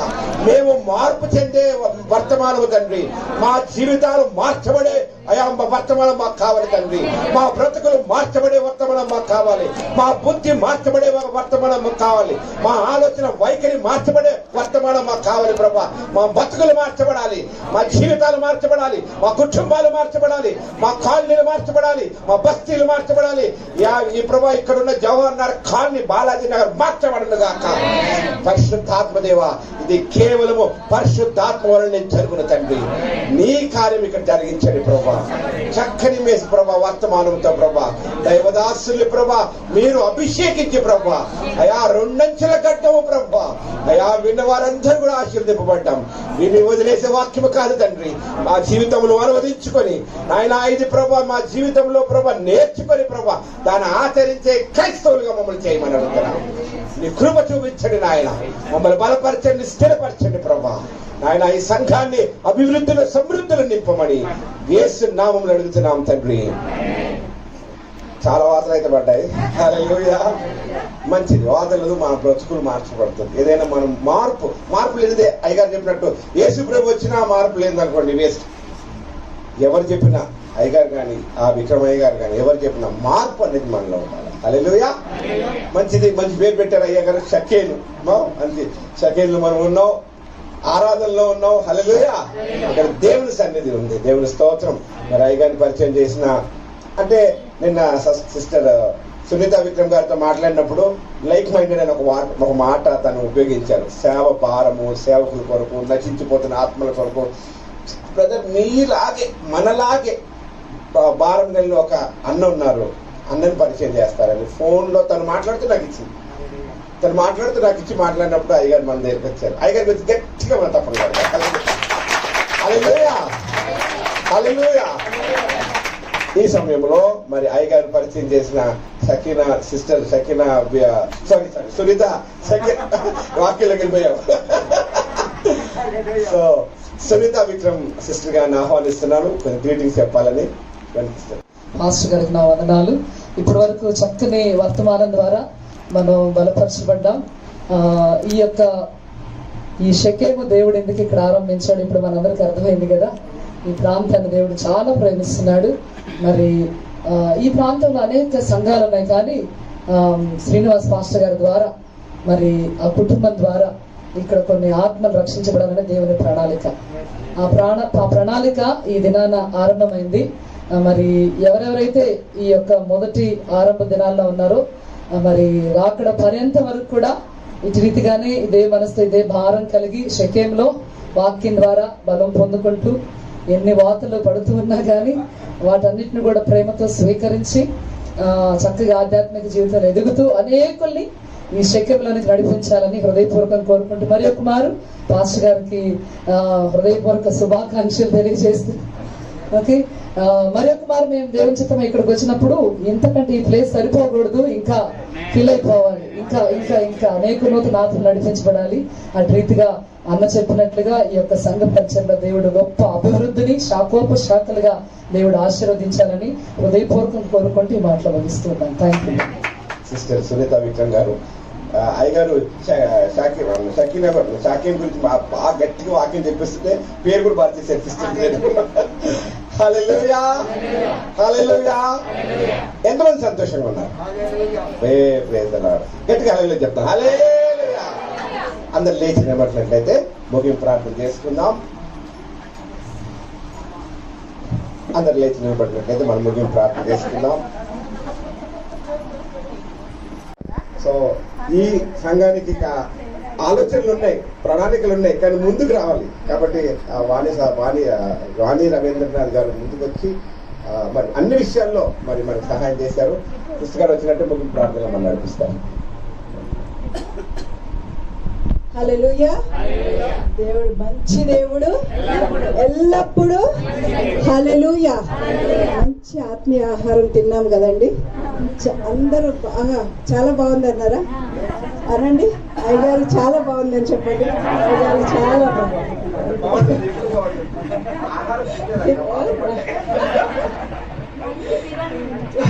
మంచి బిర్యానీ చాలా ఇష్టపడుతుంది.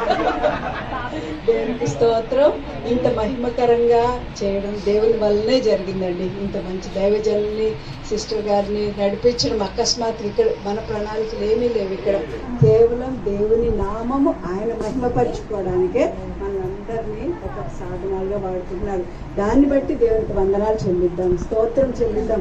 మంచి దేవుడు. అందరు కళ్ళు మూసుకుని దేవుని ఘనంగా స్తుతించండి, స్తోత్రించండి. ప్రభా గొప్ప దేవ, మంచి మంచి అవకాశాలు ఇస్తున్నావు తండ్రి. జీవం గల దేవుడవు నాయనా. హల్లెలూయా. ప్రభా తండ్రి సంవత్సరం మొదలుకొని సంవత్సరాది వరకు మీ కనుదృష్టి మా మీద ఉంచిన దేవా నీకు వందనాలు యేసయ్య. ప్రభా యేసయ్య మీరు చేసిన గొప్ప బలి అర్పణ ప్రభా నా కొరకే, నా బదులుగా ప్రభా శిలువపై ప్రభా తండ్రి హల్లెలూయా ప్రాణం పెట్టి ఉన్నావు తండ్రి. ప్రేమించావు తండ్రి. మేము భక్తిహీనులుగా ఉండగానే ప్రభా నువ్వు ప్రాణం పెట్టి ఉన్నావు, రక్తం చిందించావు ప్రభా. నీకు వందనాలు. మా పాపములన్నీ నీ మీద వేసుకున్నావు యేసయ్య. నీకు స్తోత్రం నాయనా, స్తోత్రం తండ్రి. ప్రభా పాపములన్నీ ప్రభా సమాధి చేశావు నాయనా. తిరిగి పునరుద్ధారణ తిరిగి లేచావు ప్రభువా. తండ్రి నీకు వందనాలు ప్రభా. ఆ రక్తం ద్వారా మా పాప క్షమాపణ కలిగింది ప్రభువా. మేము ప్రభా ఆ సాక్ష్యం మేము చెప్పగలం ప్రభా. అటువంటి గొప్ప సాక్ష్యం మా అందరికి ఇచ్చి ఉన్నావు తండ్రి. నీకు వందనాలు, స్తోత్రం నాయనా ప్రభా. గొప్ప పిలుపులో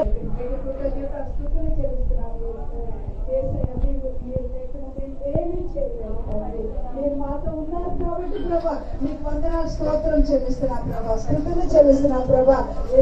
పరిశుద్ధాత్మ శక్తితో ప్రభా మీ యొక్క తండ్రి కాపుదల కింద ప్రభా కొనసాగించమని ప్రార్థిస్తున్నాము తండ్రి. ఇక్కడికి లోపల అడుగు పెట్టిన వారు ప్రభా నీ యొక్క సన్నిధి అనుభవించాలి ప్రభా. అటువంటి ప్రార్థనలు మేము ఇక్కడ జరిగించాలి తండ్రి. స్తోత్రం నాయనా. అనేకులు ప్రభా తండ్రి చీకట్లో ఉన్నవారు గొప్ప వెలుగుని చూడగలగాల తండ్రి. నీకు వందనాలు, స్తోత్రం నాయనా. అనారోగ్యంతో వచ్చిన వారు స్వస్థతను పొందుకోవాలి నాయనా. మీరు పొందిన గాయంలో వారికి స్వస్థత ఉన్నదని సత్యం వారు గ్రహించుకోవాల తండ్రి. నీకు వందనాలు నాయనా. నెమ్మది లేని వారికి ప్రభా యెహోవా షాలోంగా సమాధానం ఇవ్వండి తండ్రి. నీకు వందనాలు ప్రభా. తండ్రి 30 60 100 ఫలించినట్లుగా ప్రభా కృపనివ్వమని వేడుకుంటున్నాం తండ్రి. ప్రభానికే స్తోత్రం నాయన. వచ్చిన దైవజనుని బట్టి వందనాలు నాయన. శ్రీనివాస్ పాస్టర్ని బట్టి, సునీత సిస్టర్ని బట్టి మీకు వందనాలు, స్తోత్రం చెల్లిస్తూ ప్రభా తండ్రి ఏ నామం బట్టి పరలోకమందు భూమి మీద ప్రభా నీ నామముని బట్టి మేమందరం ఒక్క కుటుంబం అని పిలువబడుచున్నాము తండ్రి. నీకు వందనాలు ప్రభా. స్తోత్రం నాయన ప్రభా. ఇటువంటి వారిని కలుసుకుంటే మా హృదయంలో ఎంతో సంతోషం నాయన. మా కుటుంబస్తులుగా మీ రక్తం ద్వారా కలుపబడిన కుటుంబస్తులుగా ప్రభా మమ్మల్ని అందరినీ ఇక్కడ తీసుకొచ్చినందుకే నీకు వందనాలు, స్తోత్రం చెల్లిస్తున్నా ప్రభా. వచ్చిన ప్రతి ఒక్క బిడ్డ ప్రభా తండ్రి ఆశీర్వదించండి నాయన. ప్రభా నిన్ను అనుభవించి ఉన్నారు తండ్రి. మీ యొక్క మంచి ఆత్మీయ ఆహారాన్ని భుజించి ఉన్నారు తండ్రి. అది జ్ఞాపకం ఉంచుకుని ధ్యానించి దాని యందు ఫలించినట్లుగా ప్రభా మా అందరికీ కృపనివ్వండి నాయన. విధేయతతో వినయంతో కేవలం వినివారు మట్టు కాదు నాయన, దాని ప్రకారం జీవించేవారుగా మేము ఉండినట్లుగా కృపనివ్వమని వేడుకుంటున్నాం తండ్రి. స్తోత్రం నాయన, స్తోత్రం తండ్రి. వచ్చిన ప్రతి ఒక్కరిని ఆశీర్వదించండి నాయన. ప్రభా నీకు వందనాలు, స్తోత్రం నాయన, స్తోత్రం తండ్రి. ప్రభా మేమందరం ప్రభా తిరిగి కలిసి ప్రభా ప్రేమ విందులో పాల్గొంచుండగా మీరుండండి తండ్రి. ప్రభా తిరిగి వెళ్ళుచుండగా మీరుండండి నాయన. ప్రభా అన్ని విషయాల్లో మీ నామం మహిమ పరచుకోమని ప్రభా నీకే వందనాలు. ఇప్పటి వరకు జరిగిన కార్యం అంతటిని బట్టి ప్రభా నీ నామం మహిమ పరచుకున్న దానిని బట్టి నీకు వందనాలు, స్తోత్రం చెల్లిస్తూ ప్రభా యేసు పరిశుద్ధ నామంలో అడిగి ప్రార్థిస్తున్నాము తండ్రి. ఆమేన్, ఆమేన్. హల్లెలూయా. చివరిగా చాలా మంది ఇక్కడ వరండాలో కూడా ఉన్నారు, నేను వాళ్ళు చూడలేకపోతున్నాను. పాస్టర్ ప్రదీప్ గారు ఉప్పల్ సంఘం ఎల్షడే ఉప్పల్ సంఘంలో పాస్టర్ ప్రదీప్ గారు అక్కడ సేవలు అందిస్తున్నారు. పాస్టర్ ప్రదీప్ గారు వచ్చినట్లయితే చిన్న గ్రీటింగ్స్ చెప్పినాక మనం ముగింపు ఆశీర్వాద ప్రార్థన చేసుకుందాం. ఎందుకంటే గోడ అడ్డడం వల్ల అక్కడ చాలా మంది వచ్చిన్నారంట. పాస్టర్ ప్రదీప్ గారు ముందుకు వచ్చినట్లయితే స్తోత్రంలో చెల్లిస్తున్నాం తండ్రి. ప్రభా మరి నువ్వు మా మధ్యలో ఉండి ప్రభా నువ్వు సంచరించిన విధానం కొరకు నీకు వందల స్థుతులు స్తోత్రం చెల్లిస్తున్నాం తండ్రి. ప్రతి ఒక్క హృదయాన్ని ప్రభా నీ యొక్క పరిశుద్ధ వాక్యం చేత కట్టినందుకు నీకు వందనములు స్థుతులు స్తోత్రములు చెల్లిస్తున్నాం తండ్రి. ప్రభా మరి ఎక్కడెక్కడైతే ప్రభా మరి మేము ప్రభా బలహీనంగా ఉన్న ప్రభా నీ వాక్యం చేత, నీ పరిశుద్ధ వాక్యం చేత మా జీవితాన్ని సరిదిద్దుతున్నందుకు, నీ యొక్క వాక్యం అందజేసినందుకు నీకు వందనములు స్థుతులు స్తోత్రములు చెల్లిస్తున్నాం తండ్రి. విన్న వాక్యంకి లోబడి జీవించడానికి మాకు నేర్పించమని ప్రార్థిస్తున్నాం తండ్రి. నీ యొక్క పరిశుద్ధాత్మ శక్తిని మాకు దయచేసి ఇక్కడ వచ్చిన ప్రతి ఒక్క బిడ్డని వారి హృదయ వాంఛలన్నీ యేసు నామములో తీర్చమని యేసుక్రీస్తు పరిశుద్ధ నామములో ప్రార్థిస్తూ వినంత వెక్కించున్నాం తండ్రి. ప్రభా ఇది జయప్రదం చేసి ప్రభా నీకు మహిమకరంగా ప్రభా నాయన నువ్వు చేసిన కార్యమును బట్టి నీకు స్తోత్రములయ్యా. నాయన ఇది యెహోవా చేసిన కార్యము తండ్రి, కృతజ్ఞతార్పణలు చెల్లిస్తున్నాం తండ్రి.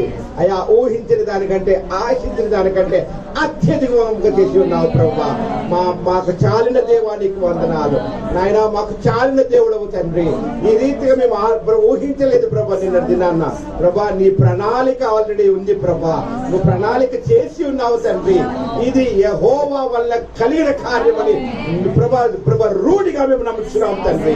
నాయన సేవకులు మా మధ్యలో పంపావు తండ్రి. నాయన దైవజనులు పంపే ప్రభా మంచి అయా ప్రభా నీ వాక్యం ఎప్పుడు మంచిదే ప్రభా.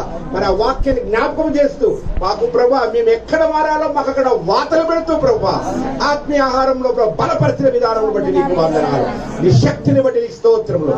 ఆయన అయ్యగారి పరిచర్యలో మీరు తోడే ఉండండి. అయ్యా నహుంగా అయ్యగారి పరిచర్యలో ప్రభా అది శాఖలు ప్రభా ప్రతి సంఘంలో మీ యొక్క అభిషేకం ఇంకా విస్తరింపదయించండి. మంచి ఆరోగ్యమును ప్రభా బిడ్డలు బలపరిచేంత కుటుంబాన్ని ఆశీర్వదించమని ప్రభా. అయా ఇటువంటి ప్రభా తండ్రి అయా వారు ఇచ్చిన మంచి ఆహారం తండ్రి ఎంతో మంది ప్రభా ఆకలిగా ఉన్నారేసయ్యా, వారికి ప్రభా మీరు దయచేయమని అడుగుతున్నాం. నాయన ప్రభా పాస్టర్ విక్రమయ్య గారిని బట్టి సిస్టర్ ప్రభా మరి సునీత విక్రమని బట్టి వందనాలు నాయన. వారి పరిచర్యలో నాయన మరి విన్నాం తండ్రి సాక్ష్యం తండ్రి, గొప్ప సాక్ష్యం కలిగి ఉన్నారు తండ్రి. వారి పరిచర్యలు 30 60 100 మీరు ప్రభా నడిపిస్తున్న విధానం బట్టి నీకు వందనాలు. ఇంకనూ ప్రభా నాయన పరిచర్య అభివృద్ధి సమృద్ధిలో నింపండి ప్రభా. నాయన మా యొక్క సంఘ నాయకులు మీరు దీవించండి, మా సంఘ ప్రభా కాపర్లు మీరు దీవించండి. అయా కూడి చేరున్న ప్రతి బిడ్డని వారు ఆశీర్వదించమని, ఏ బాధతో వచ్చినారో ఎక్కడ మేము వారాలో ఎక్కడ మేము వాత పెట్టుకోవాలో ప్రభా, ఏ స్థలంలో మేము మారలేకపోతున్నామో ఈ రోజు మీరు సూటిగా రూఢిగా మీరు మాతో మాట్లాడి ఉన్నారు. అయా నీ వాక్యముని బట్టి నీకు వందనాలు. అయా నీ యొక్క సన్నిధిని బట్టి నీకు స్తోత్రములయ్యా. నీ కృప మాతో ఉంచినందుకు నీకు వందనాలు చెల్లిస్తూ అయా ఈ ప్రార్థన ద్వారా నీకే మహిమ ఘనత ప్రభావం చెల్లించుకోమని తండ్రి కుమార పరిశుద్ధాత్మ నామములో అడిగి ప్రార్థించి వేడుకుంటున్నాం తండ్రి. మరి తండ్రి అయిన దేవుని ప్రేమ, కుమారుని యేసుక్రీస్తు వారి కృప, పరిశుద్ధాత్మ అన్యోన్య సహవాసం మనకు ఇక్కడ కూడి ఉన్న వారికి సదాకాలము తోడే ఉండును గాక.